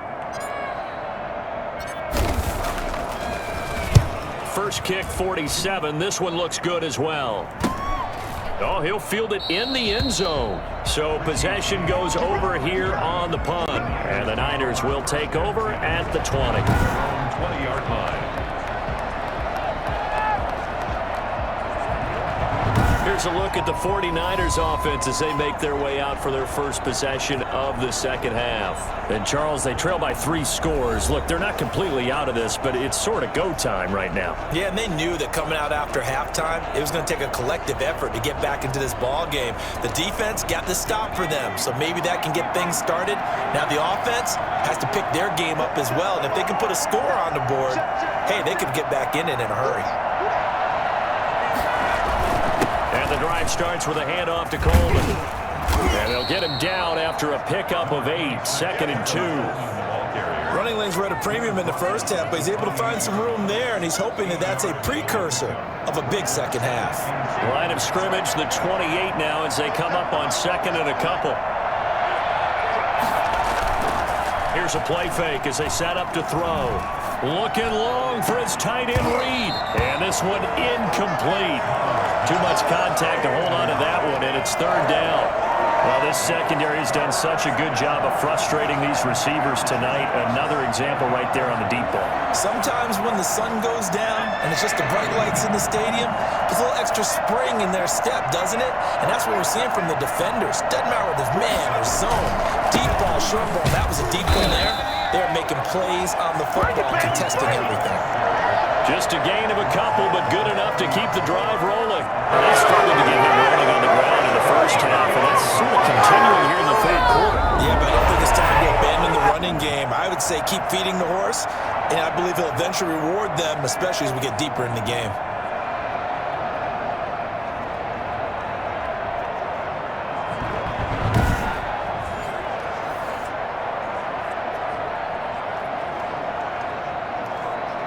So 1st and 10 now from the 30.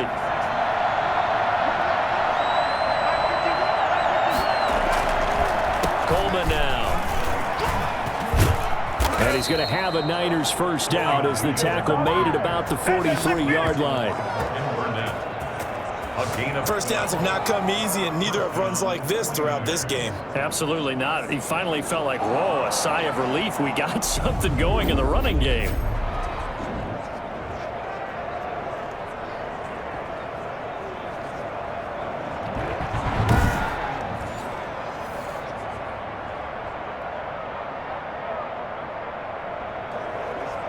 A couple of first downs has the football positioned at the 43 as they come up 1st and 10. McKinnon. And some room to maneuver. And he will finally be taken out of bounds. It's a big play there from a big play guy, Jerick McKinnon. 44 yards. Well, they know they've got a good starter. Now the guy coming in to spell him shows he can run it pretty good as well. And I think he appreciates the starter, wearing people down, tiring them out a little bit. He took full advantage, didn't he? Came in with fresh legs and carried the ball. So how about this for field position after the big play? Inside the 15 now as they come up on 1st and 10. On the draw play, Coleman. A good display of power, but it will only get him just inside the 5 to the 4. 8 yards on the pickup, and now they'll have some options on 2nd and short. Not too many offenses want to turn down long drives, but when you're down what they are, they've got to pay it off with some points.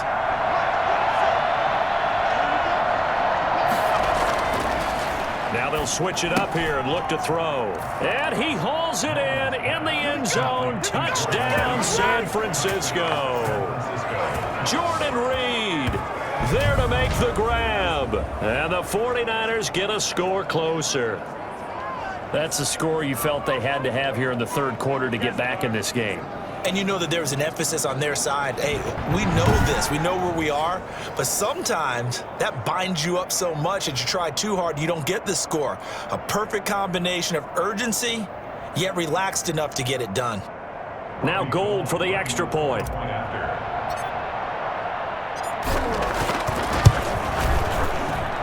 And the lead is trimmed down to 10. So that winds up a 7-play drive all told. And the end result for the 49ers, a touchdown.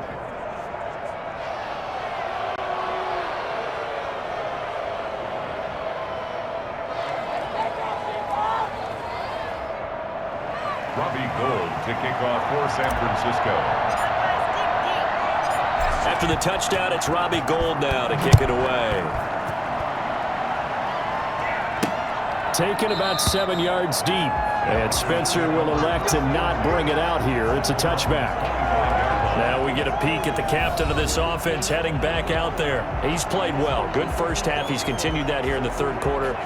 But my question, when you're a head coach, what do you look at stat line-wise for your coach? Do you go right to turnovers? You really do. As much as coaches don't want to talk about that, that's where it starts.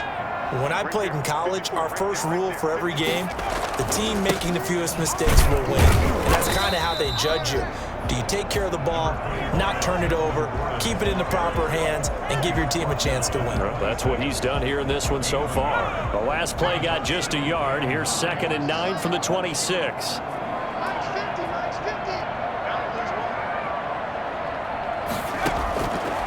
From the shotgun, he'll look to throw. He's got this complete to Hamilton. And past the 40 before he's out of bounds. That one good for a first down pickup of 18 yards.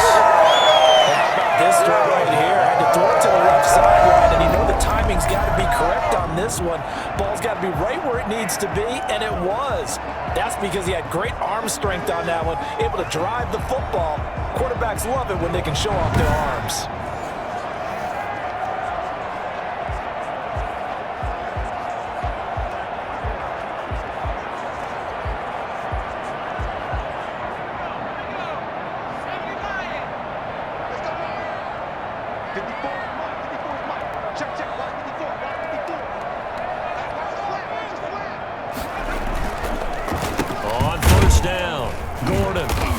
This has been a recurring theme tonight for sure. Nowhere to run. Back to the line of scrimmage, that's all. Stop made by Fred Warner, who was the Niners' leading tackler during their run to the Super Bowl last year. Officially nothing on that last run. They'll try again, 2nd and 10.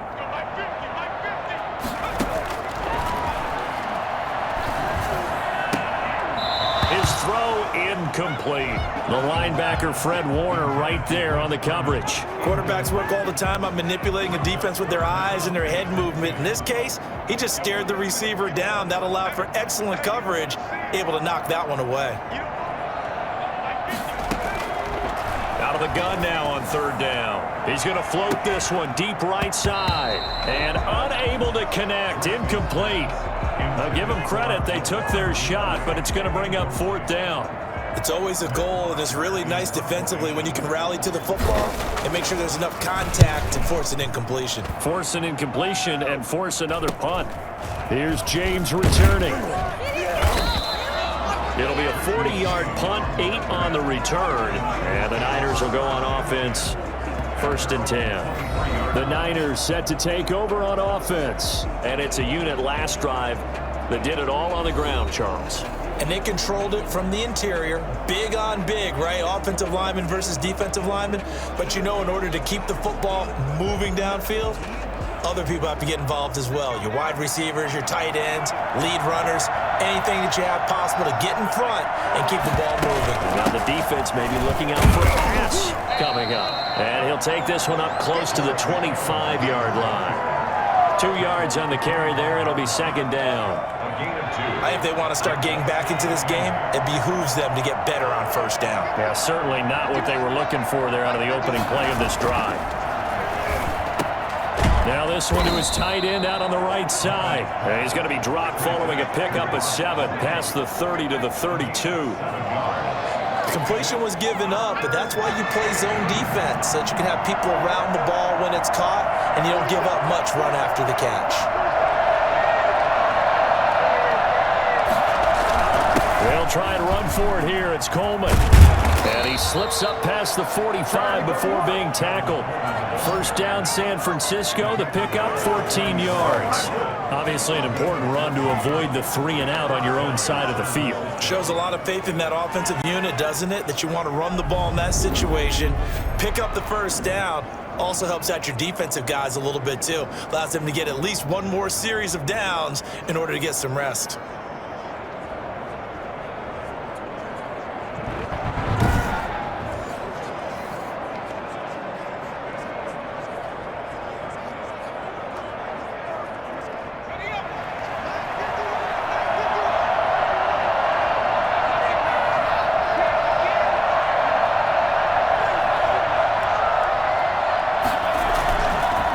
Back to Coleman here on 1st down. He'll be taken down at the 48 for a pickup of 2 yards.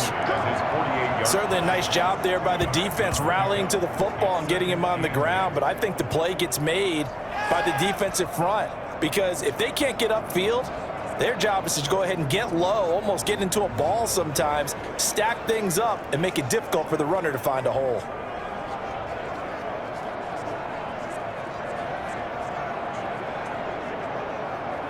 The last run got a couple. Here's 2nd and 8.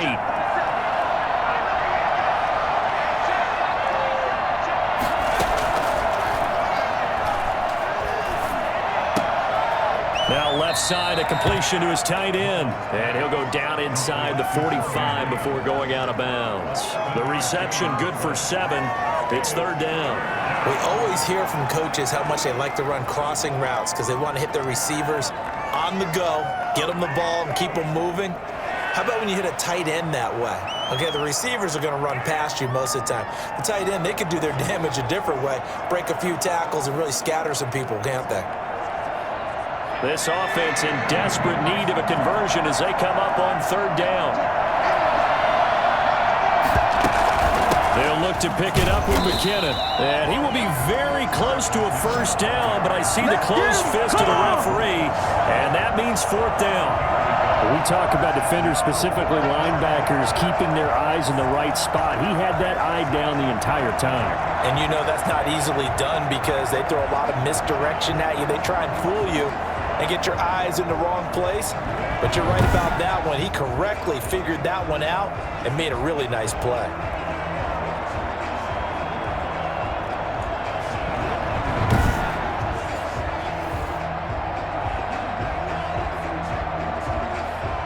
Here comes the 49ers punter now, as he'll come on to kick this one away. 44 on his first punt, and this is a good kick as well. Now this is fielded in the end zone, so a change of possession here on the punt. And the Broncos are going to get it at the 20. Here again comes the captain of this offense leading his crew back out there now. So, Charles, there are the numbers. What's happened here? Defensive adjustments that's caused him to sort of fall off a bit? I think so. That has to happen. You've got to make some changes because in the first half, they were pretty effective. But the second part is sometimes when you're doing really well, you get off your game a little bit. You get off the gas a little. You're like, okay, we've got this thing. And that's not necessarily the case. Maybe right now, someone just needs to tell a joke in the huddle, loosen things up, and get their big guy going again. It's a 6-yard pickup, and it gets him to 2nd and 4. Well, I think after that run, the defense is getting back in the huddle and looking at each other and maybe starting to question their confidence a bit. They gave up a significant run, 6 yards, and now you're saying to yourself, how do we stop them? He rifles one that's intercepted. Picked off at the 30. And into the end zone. A pick 6 for the 49er D as they score the touchdown.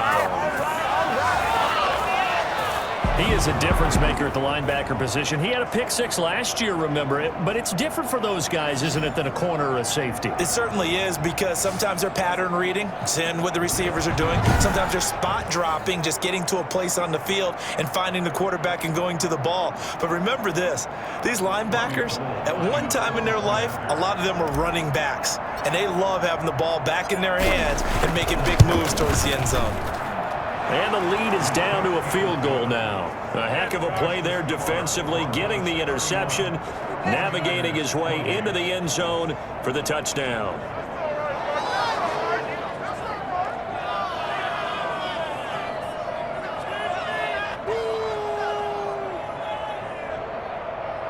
Robbie Gould to kick off for San Francisco.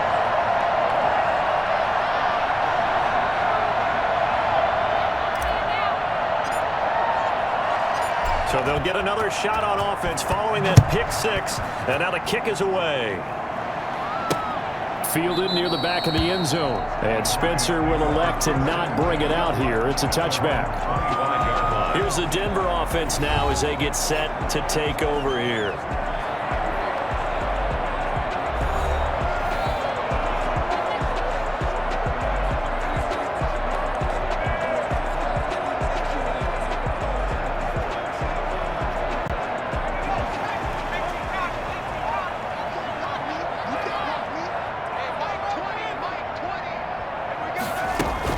They'll run with Freeman here to begin the drive. And this will be a gain of 5 as he gets it to the 30. And there we saw one of the downsides of blitzing during a rundown because sometimes you get out of your gaps. You don't fit the run quite as well because you're headed towards the ball carrier with abandon.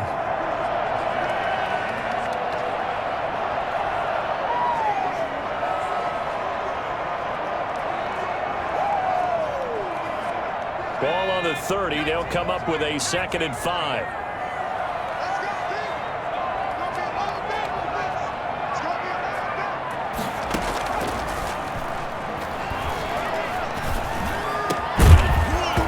And that'll be incomplete. Took a pretty good shot as he tried to pull that one in. Couldn't hang on, third down. As defensive coordinators around the league tell me all the time, that throw is not for every quarterback because you've really got to drive the ball downfield. It's going to be a tight window for him to fit that one into. In this case, unsuccessfully.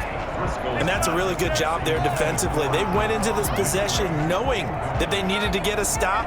They're in a tight ball game, and they got it done. Great work to force the 3 and out. Got the football right back for their offense.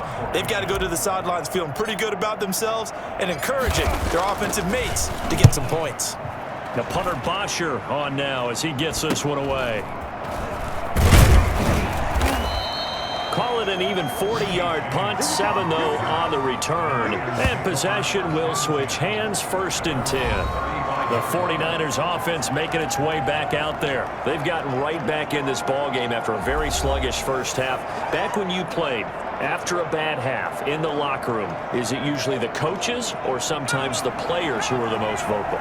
It's usually the coaches. But I do remember one time in particular where the coaches started to talk about what they wanted us to do in the second half, and a couple of leaders stepped forward and said, "Coach, we've got this," and pretty much ushered them out, and they delivered the halftime message. It worked, too. We played much better in the second half and came back and won. Well, whoever said something at halftime, it's working right now. The run got 4. Now they deal with a 2nd and 6.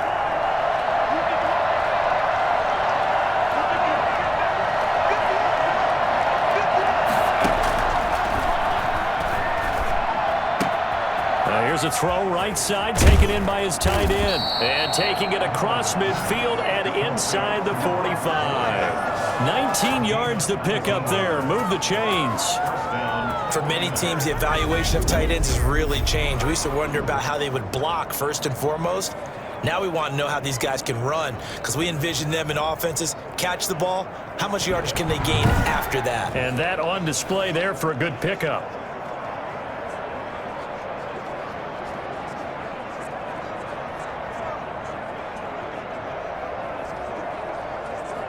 Inside 4 minutes to go, third quarter.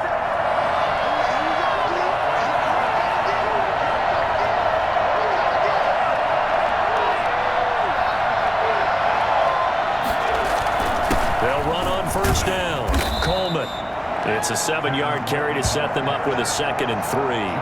Well, no matter how they phrase it, staying on schedule, staying ahead of the sticks, whatever you want to call it, 7 yards on first down, that fits the bill.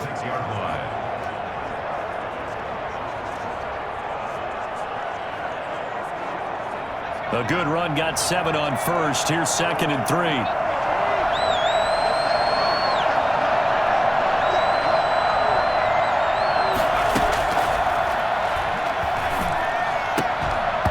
And that is incomplete. A lot of force bearing down on him there. He could not hang on. It's 3rd down.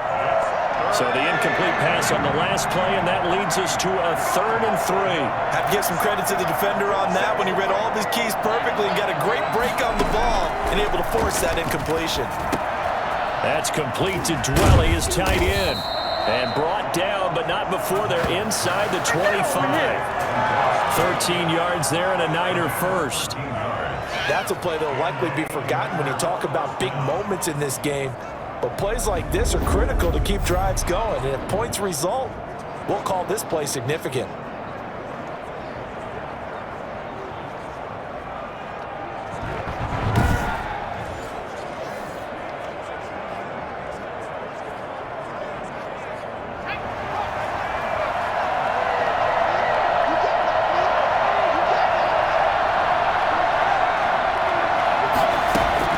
First down now, run with McKinnon. And down inside the 15, shy of the 10. 11 more on that one, and another first down. That's pretty much meat and potatoes right there, wasn't it? Just go right at them and let your big horse charge up the middle. Not too fancy there, was it? Nothing fancy at all, challenging that defense, and on that go-around, the offense won the challenge.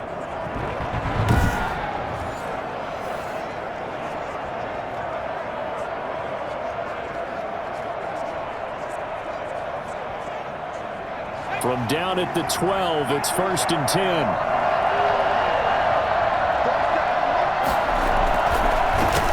Coleman. pickup of about 4 down inside the 10 to the 8-yard line. This has been an up-and-down, back-and-forth type of a game, hasn't it? Maybe this long drive will take a little bit of the wind out of their sails, kind of settle things down a little bit. Facing a 2nd and 6 from the 8.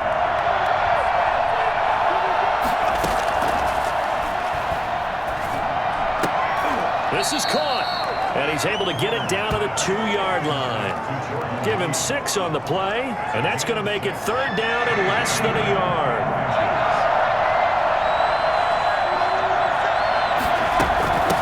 Now McKinnon, and he's going to take it in. Touchdown, San Francisco. Taking it in from 2 yards out. And once again, the 49ers are back out in front. People always talk about one of his biggest strengths running the football, vision, and he found the spot there, went into the end zone. You're exactly right about that. It wasn't just the vision, right? Once he saw the gap, decisiveness, made up his mind, and about the power to finish the play. Not only did he get good blocking, he created his own space as well.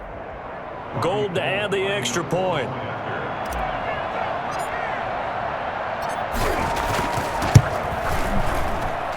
And that will make this a 4-point game. That time a 9-play drive. And it's culminated by a 2-yard touchdown run. Come on, guys. What's going on?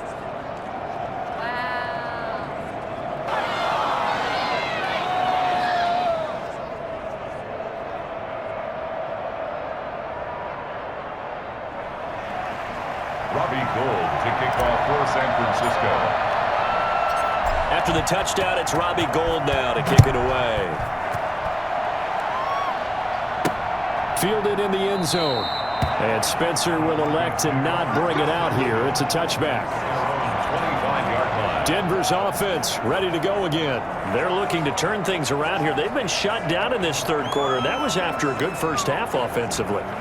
And you wonder where it all goes, and it feels like it goes away fast because it takes some time to build up good momentum. Great play calling, excellent execution, and then in like a blink of an eye, you're losing the game. How do you get back there again? I'm sure they've talked about it, and they've got a plan. Now can they put it into practice? The lead gone, now the search to find it again. Tackle by the Temple Al Julian Taylor. Sometimes with the running game, you've just got to stick with it. Look, it's the 3rd quarter, no time to panic. But that also doesn't mean you just do it the same way you've been doing it the entire ball game. Maybe change up some blocking assignments or run a few different plays, but stay with the overall essence of the running game. Got a man that's complete to Hamilton. And he gets this one just shy of the 40. They'll mark him down at the 39. 11 yards there, 1st down. To win any route, you've got to break down the defender, and that's exactly what happened here on this really nicely executed curl route.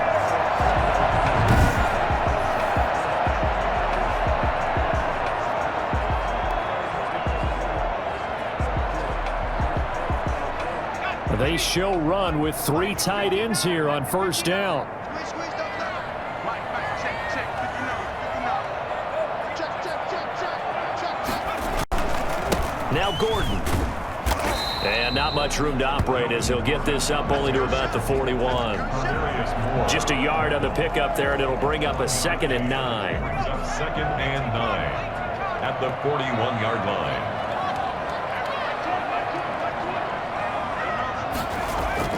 On play action, they'll throw.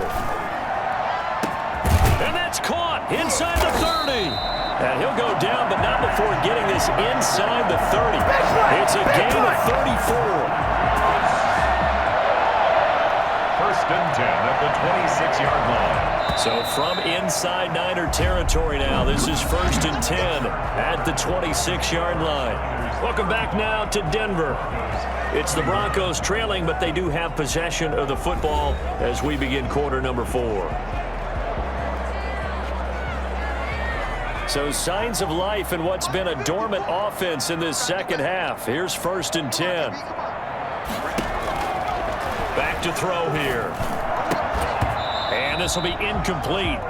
Physical play on the football there, and it's 2nd down. Some might say that he's got looked at in and absorbed the contact, but even at his size, that's a tough throw to hold on to. And he was unable to on that attempt. To throw again on second down. Driscoll. And he whips that one incomplete there. And now offensively it's 3rd and 10, and I'm just thinking to myself, actors always say, what's my motivation before a big scene?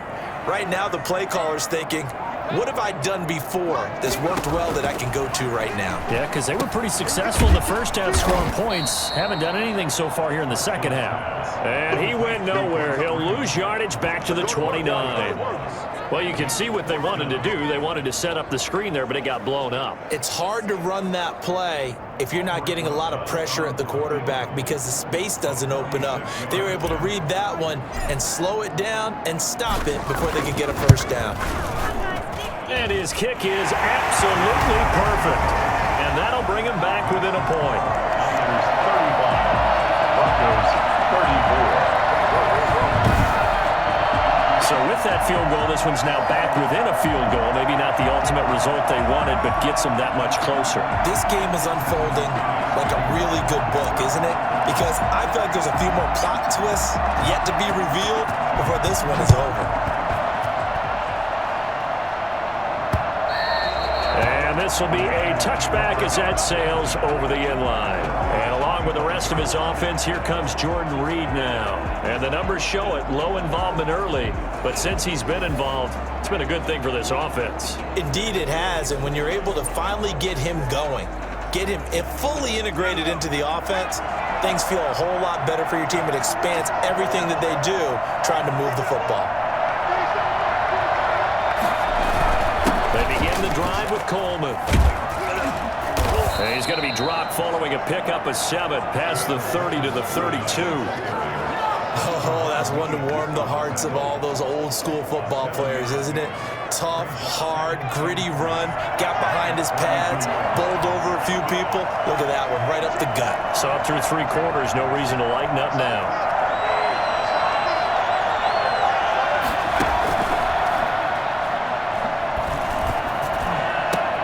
There's a ball thrown right side and complete. And he'll be out of bounds, but able to get it up past the 45. 16 yards, a first down.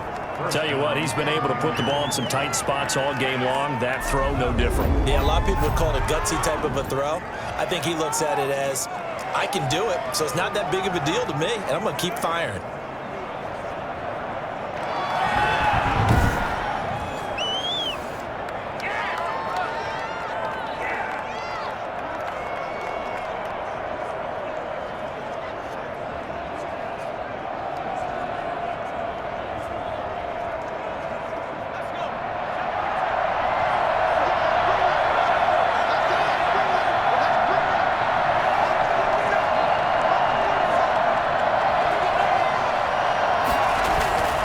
They'll run with Coleman on first down. And he's got it across midfield and into Denver territory.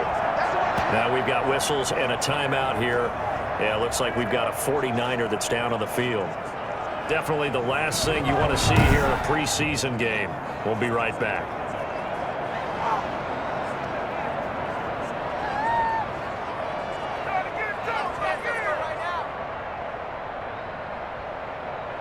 The last run got 6, now 2nd and 4.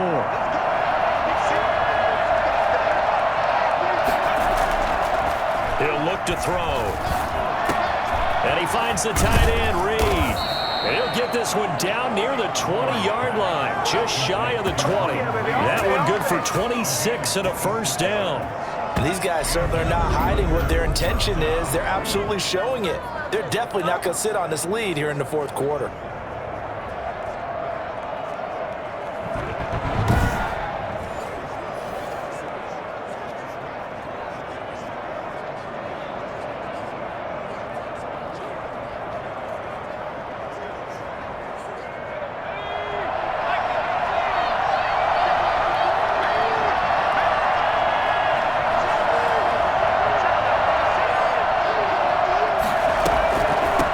First down, McKinnon. And he was able to shed 1 tackle but could not get away from there. A gain of 3, 2nd down.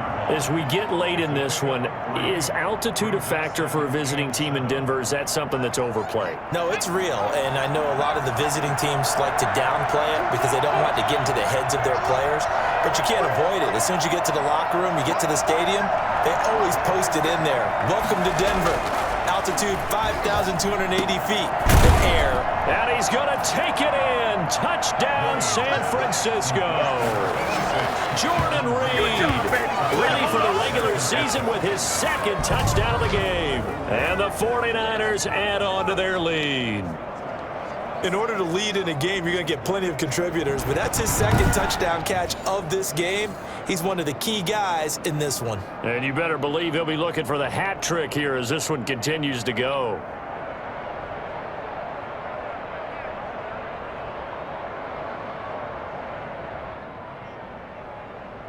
Now Gold for the extra point.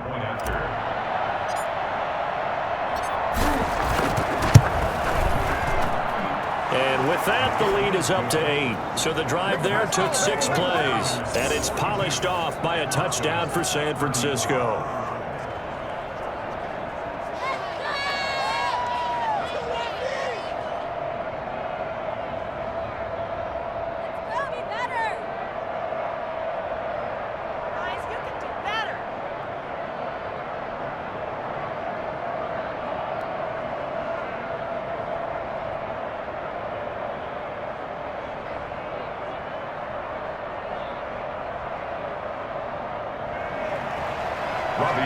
To kick off for San Francisco.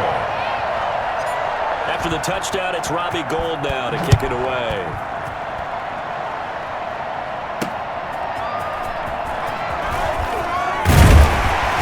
And makes it across the 20 as his guys will set up shop at the 23-yard line. Broncos take over first and 10. And Denver getting set to take the field. There's still plenty of time here in the fourth quarter. Just a one-possession game, down 8. They'll be looking for the touchdown and 2-point conversion. A field goal here on this drive does very little at this stage.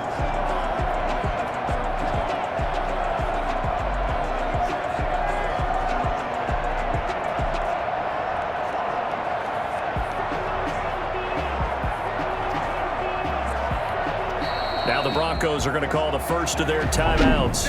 That'll leave them with 2 remaining. We'll be back after this.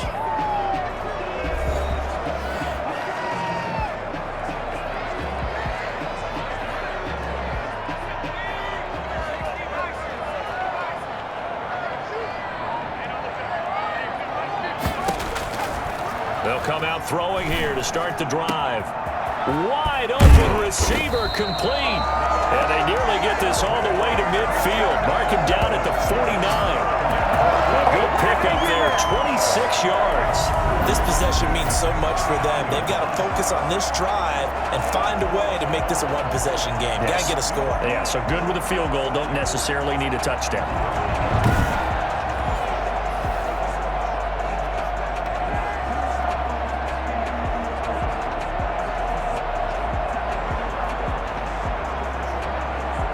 So one play, and they're already just shy of midfield.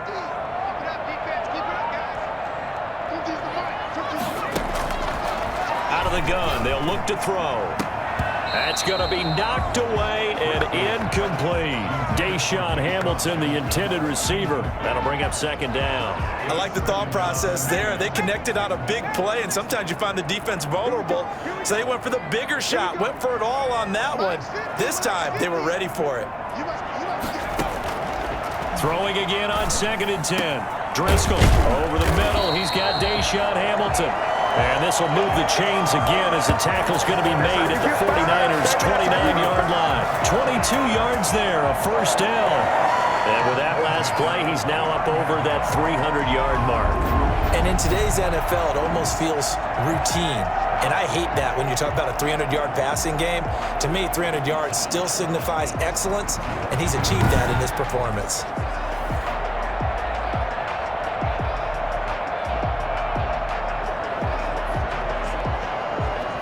So from inside Niner territory now, this is 1st and 10 as they're down to the 29-yard line. They'll stick with the passing game as he looks to throw. That is caught right at the 10-yard line. And down he goes, taking it inside the 10, just shy of the 5 at the 6. 2 choke plays in a row. The last one was over 20 yards, and so is this one. And that last reception puts him over 150 yards now on the game, Charles. And now it's not just execution. It's not just performance.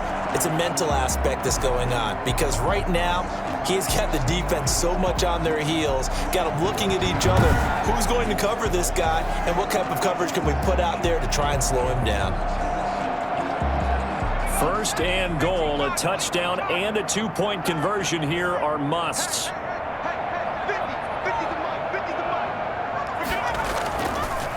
First and goal, Melvin Gordon. And the Broncos are going to be set up with a first and goal. He couldn't quite reach the chalk, but they'll have it at the 1-yard line. It'll be a gain of 5 there as they move closer. It's second and goal.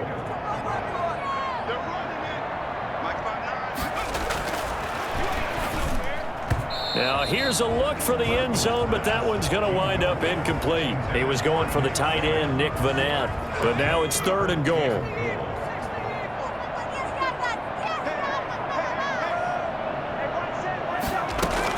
They'll look to run with Freeman. And that one going nowhere from the start as he's met in the backfield and goes backwards. A loss of a yard, and it brings up fourth. That was a huge play on third down, so now what? Do you go for it? Do you trust your offense? Or do you want to put on your defense to try and get the ball back? Me? I'm going for it right here. They'll run for it. It's Gordon, and he's not going to get in. They stop him at the 1. Gordon can't break through against this defensive line, and this 49er defense stands tall down near the goal line. And defensively, they were ready for that, a full-on blitz on fourth down, and they stop him short of the marker. Oh, and someone's got to feel really good about that, and that's the defensive coordinator.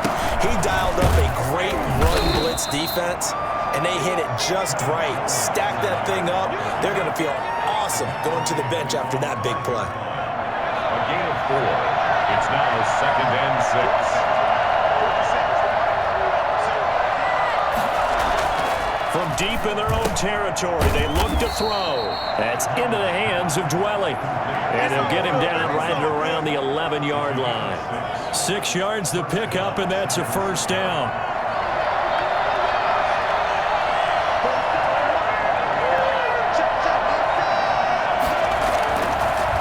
Here's Coleman on the draw. Only able to make it to the 15 after the broken tackle. It's a pickup of 4, and it'll bring up second down. A tight game like this, such a tough spot for the offense to be in. Even though they have the lead, Charles, back up so close to their goal line, they got to protect the football. And that's when you have to take care of your team with play calling as well. Not a lot of misdirection, not a lot of counters, not a lot of plays where you have extra ball handling. Get it right to the hands of your running back. Tell them to take care of the ball and try and move forward. A gain there of 21 yards. That should be a defensive way, and I think it's a reminder to myself because you just can't sell out to stop the run. There's still enough time that this offense can move the football through the air, even on first and second downs, and they obviously picked the right spot to throw the ball there.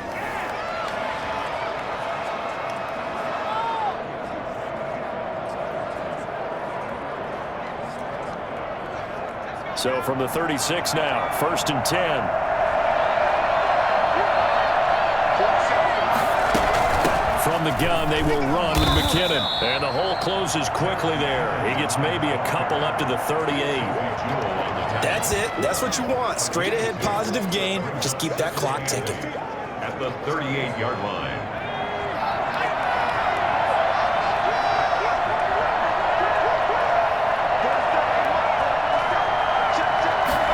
Here's second and 8. His throw's going to be incomplete. Jordan Reed was the intended target, but now it'll be third down. Nowadays, quarterbacks don't mind throwing into coverage because of the confidence they have in their receivers to come down with the ball. But sometimes you have to be careful you don't get too confident and throw an interception. Now they'll throw here out of the gun. He'll be brought down by the Broncos. It's a sack. Brandon, more often than not, you'd say they've had his number. We can count him up so far. 1, 2, 3, 4 sacks given up.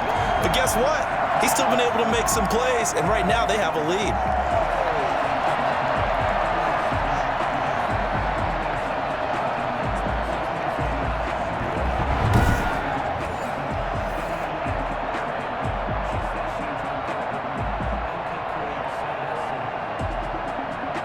Here comes the 49ers punter now, as he's on here to punt it away. They'll send this away into the Rocky Mountain Night, and it's a good one. That's taken on the 25. A nice return there of 11 to help mitigate a good punt. And the Broncos take over, first down and 10. Here's the Denver offense now as they get set to take over here. They had a great drive going last time. They were moving the ball, and then all of a sudden it just stalled out. So we'll see what they can do here, Charles. And it's always easy to second guess when you don't get it on a fourth down try. But they had to like the feeling that they had going on offense. They want to continue to see if they can capture that again on this drive and maybe get in the same position. Yeah, and that's, I mean, like I said, they were moving the football. It's not like they went 4 and out, so I don't think it's a deal where the offense doesn't have confidence. I agree with you totally on that one. If anything, they may have gained more confidence. Okay, they stopped us once. That's all right. Let's keep moving it. Make them do it again. First play of the drive in their hip pocket. Of course, the focus here has to be the touchdown and the 2-point conversion. Field goals aren't going to help you. Yeah, but how about that first play of the drive? Just to get them started, nice gain, got some positive momentum going. They're on their way, and they don't have to rush.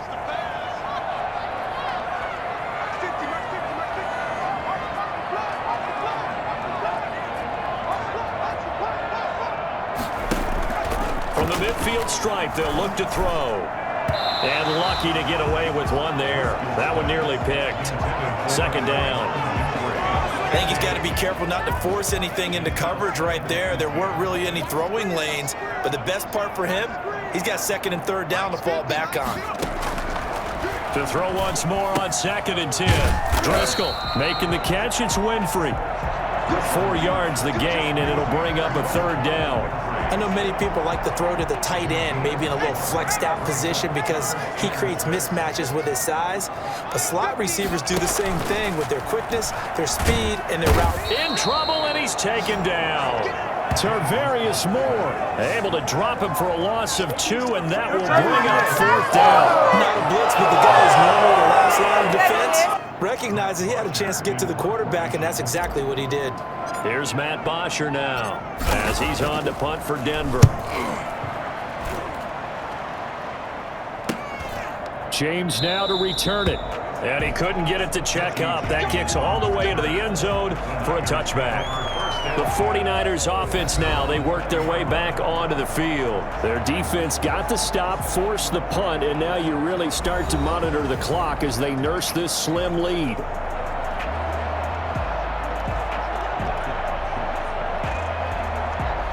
Mullins and the Niners now with a 1st and 10 at their own 20-yard line.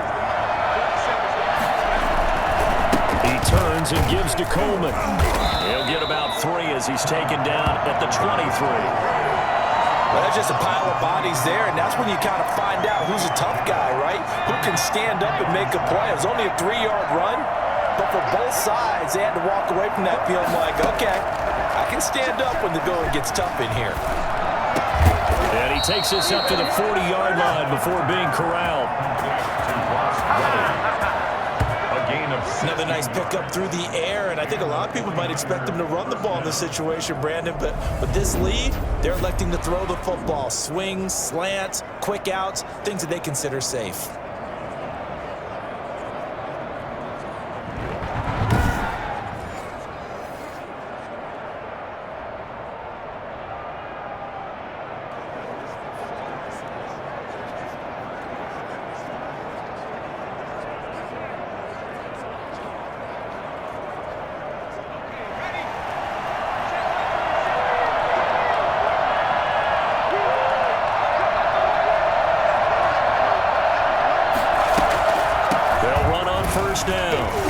And he'll run straight into a wall of tacklers at the line of scrimmage. It's 2nd down. Run blitz there defensively, something we might see more of here in the 4th quarter. I think we'll see a lot of it, and the difference between that and a pass blitz, you're trying to get to the quarterback. You're trying to scheme someone open who will get to the QB and make sure he gets on the ground. In a run blitz, you're actually trying to cover up gaps, trying to cover up holes so they can't run the football. A throw over the middle taken in, and he'll be taken down, but not before he works it past the 50. 12 yards there and a first down.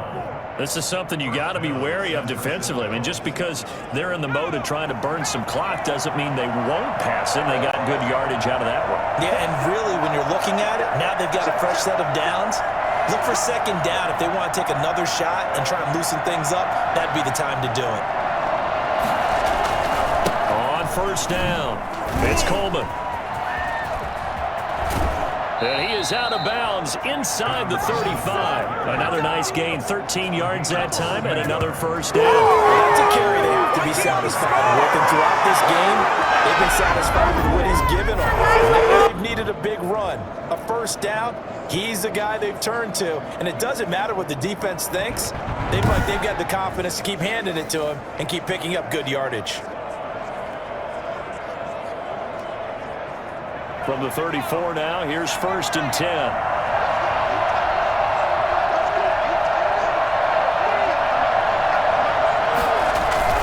This is Coleman.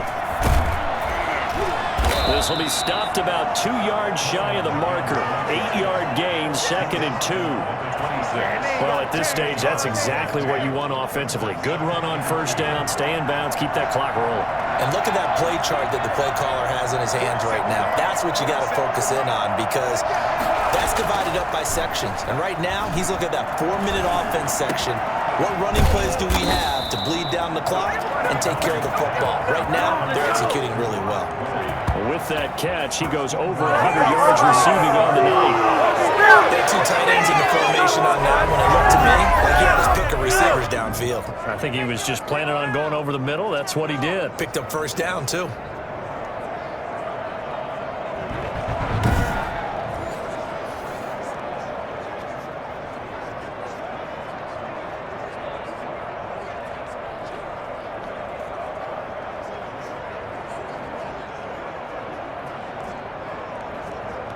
So first and goal, 6 points here would go a long way toward wrapping this one up.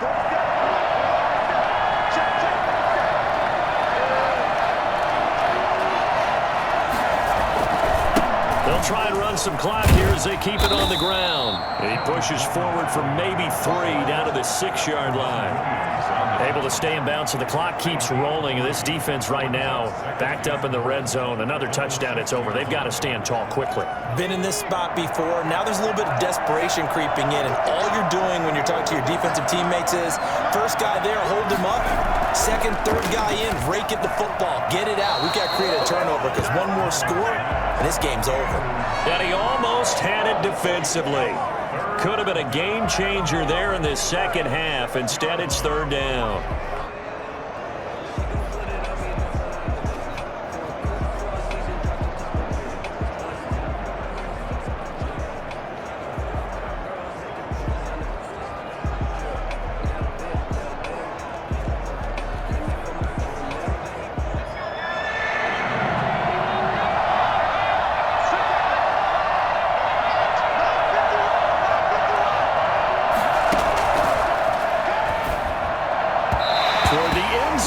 That's going to wind up incomplete. They really had a good drive going there, but a nice recovery by the defense these past few downs, able to knock that one away on third down and bring up what I think for the offense, an unexpected fourth down here. And in his 15th season, he's able to get this one to go, and that will bump the lead up to 11. Broncos 34. Big one there. That gives him a little cushion and makes it a 2-score game. Yeah, bled a little time off the clock, put some points on the board. It's not totally out of reach yet, but it has to feel pretty good to them right now because as a defender, you go out on the field and say, guess what? You can put some points on the board, but that won't beat us. Now it's Gold after splitting the uprights to kick this one away. That'll be taken about a yard deep, and Spencer will elect to not bring it out here. It's a touchback. So the Broncos now down by 11, a little under 2.5 to go. You can't say the preseason isn't interesting. This has been great as they come up first and 10.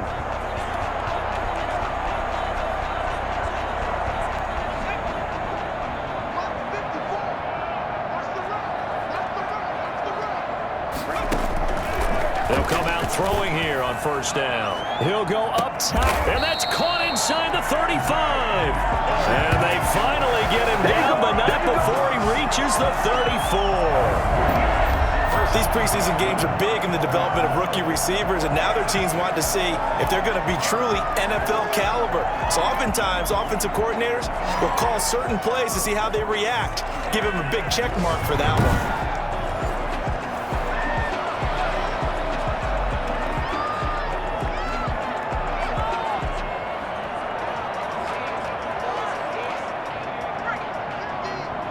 2 minutes left to play in this football game here on EA Sports. Here we go. Here we go. Here we go.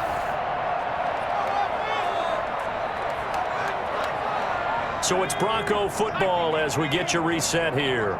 They've got a 1st and 10 as they search for a late score. On first down, he'll drop to throw. And the coverage terrific there as that's knocked down and incomplete. The linebacker, Fred Warner, right there on the coverage. From the 34, they'll come to the line on 2nd and 10.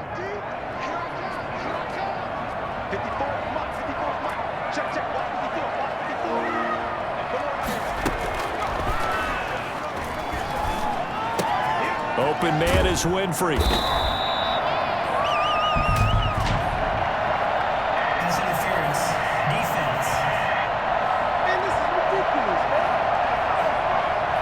Well, you won't hear any boos from this home crowd on that call. No, not at all. And it's been a long day for this crowd. Waiting for this game. It's been a long evening as well. Finally, they feel they got a call.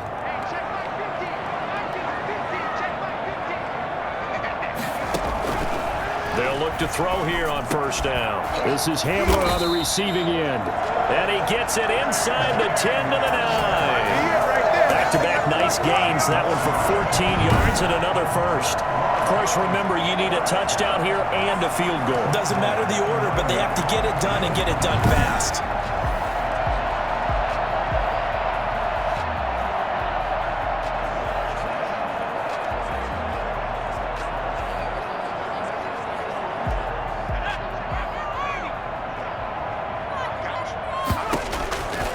They'll look to throw again.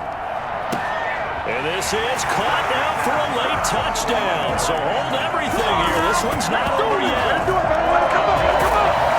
Okay, game on. Don't go anywhere yet. You got a one-score game now.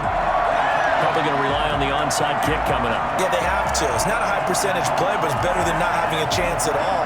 And that's when you put your leapers and your flyers on one side, get that high hop, and hope that one of the guys can come up with it. And on the other side, get that hands team ready. No doubt about it. And a pause in the action because the booth, they see something that they want to take another peek at to find out if this was a touchdown or not.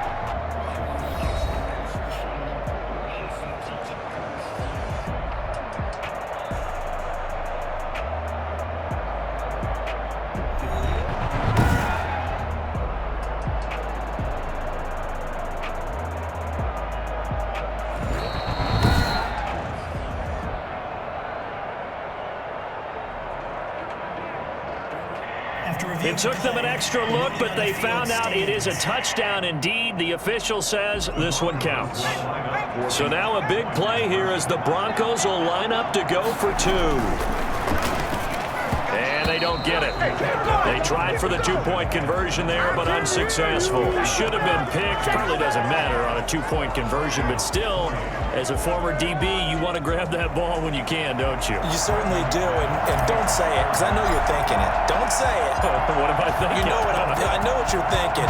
Well, if he'd had hands, he'd be playing on offense, right? That's true. You've said that before. And this will not be returnable. It's out of the back of the end zone for a touchback. And San Francisco gets set to go here. And checking the timeouts, they do have 2 defensively, but no real need to use them as they're not going to be able to stop the clock after that.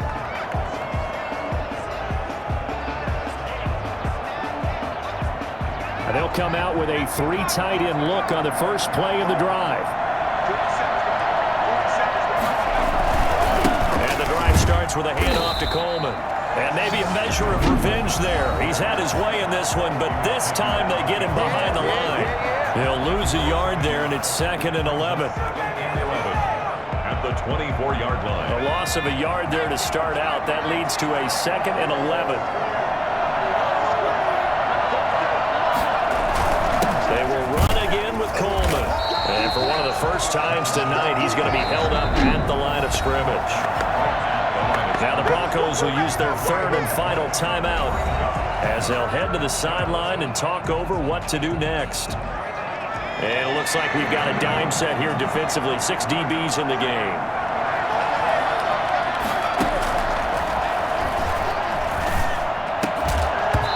And that's going to be incomplete. The contact there enough to jar that ball free, and it brings up 4th down. They went with the dime look that time on defense, just flooded the field with defensive backs, blanketed everyone, took away all the passing angles, thus the incompletion. Here comes the 49ers punter now as he's on to kick it away. Returning it, here's Spencer. It's a 39-yard punt, 8 on the return, and the offense will take over with a new set of downs. The Broncos are about set to go on offense. They're down here in a 1-score game. But the time, it's a factor, but it's not a huge factor right now, is it? It's really not, because this amount of time gives them a chance to run their offense, to go through play sequences. And this is what they work on every week in practice, usually on a Friday. They go over this type of a situation, late game situation. What are we going to do when we have the opportunity? They've called these plays a bunch of times. Now's their chance to execute them. They have the opportunity now. Here's the execution. That'll be marked as a 27-yard pickup. And they picked up a little bit of yardage there, and now, in this situation, should be in no hurry to run a play really fast. Let the clock wind down.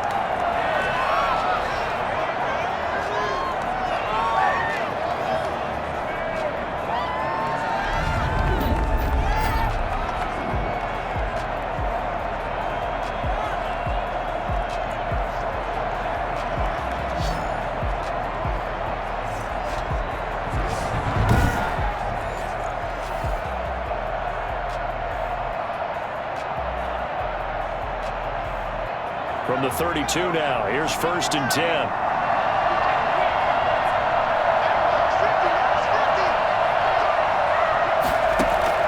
They'll look to throw. Throwing the out route incomplete. That's Freeman. And he's brought down after a very nice gain. That goes for a gain of 31. We know this offense has the potential to strike quickly, and they just bit off 2 huge plays on back-to-back snaps. So on the other side of the ball, you've got to go band of brothers thought process. No one left behind, no pointing fingers, no accusations, because if you don't, those quick strikes we just saw, they become long-lasting.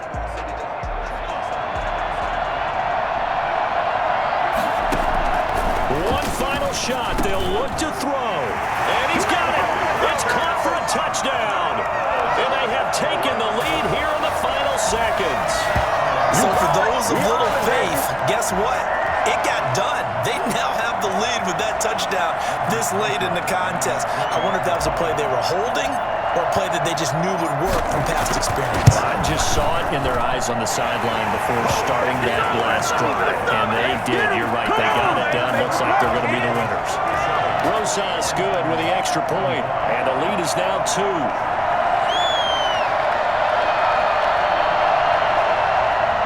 Brandon McManus to kick off for Denver.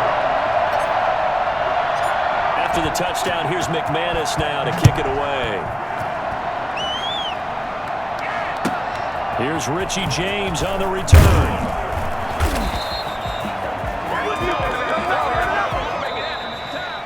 Well, going into the final play of this game, they knew that they needed some type of a miracle there at the very end, but they couldn't get it done. However, we were treated to really a spectacular affair. Even though they didn't finish it off, you're exactly right. They took us down to the last play. You were wondering, could it happen?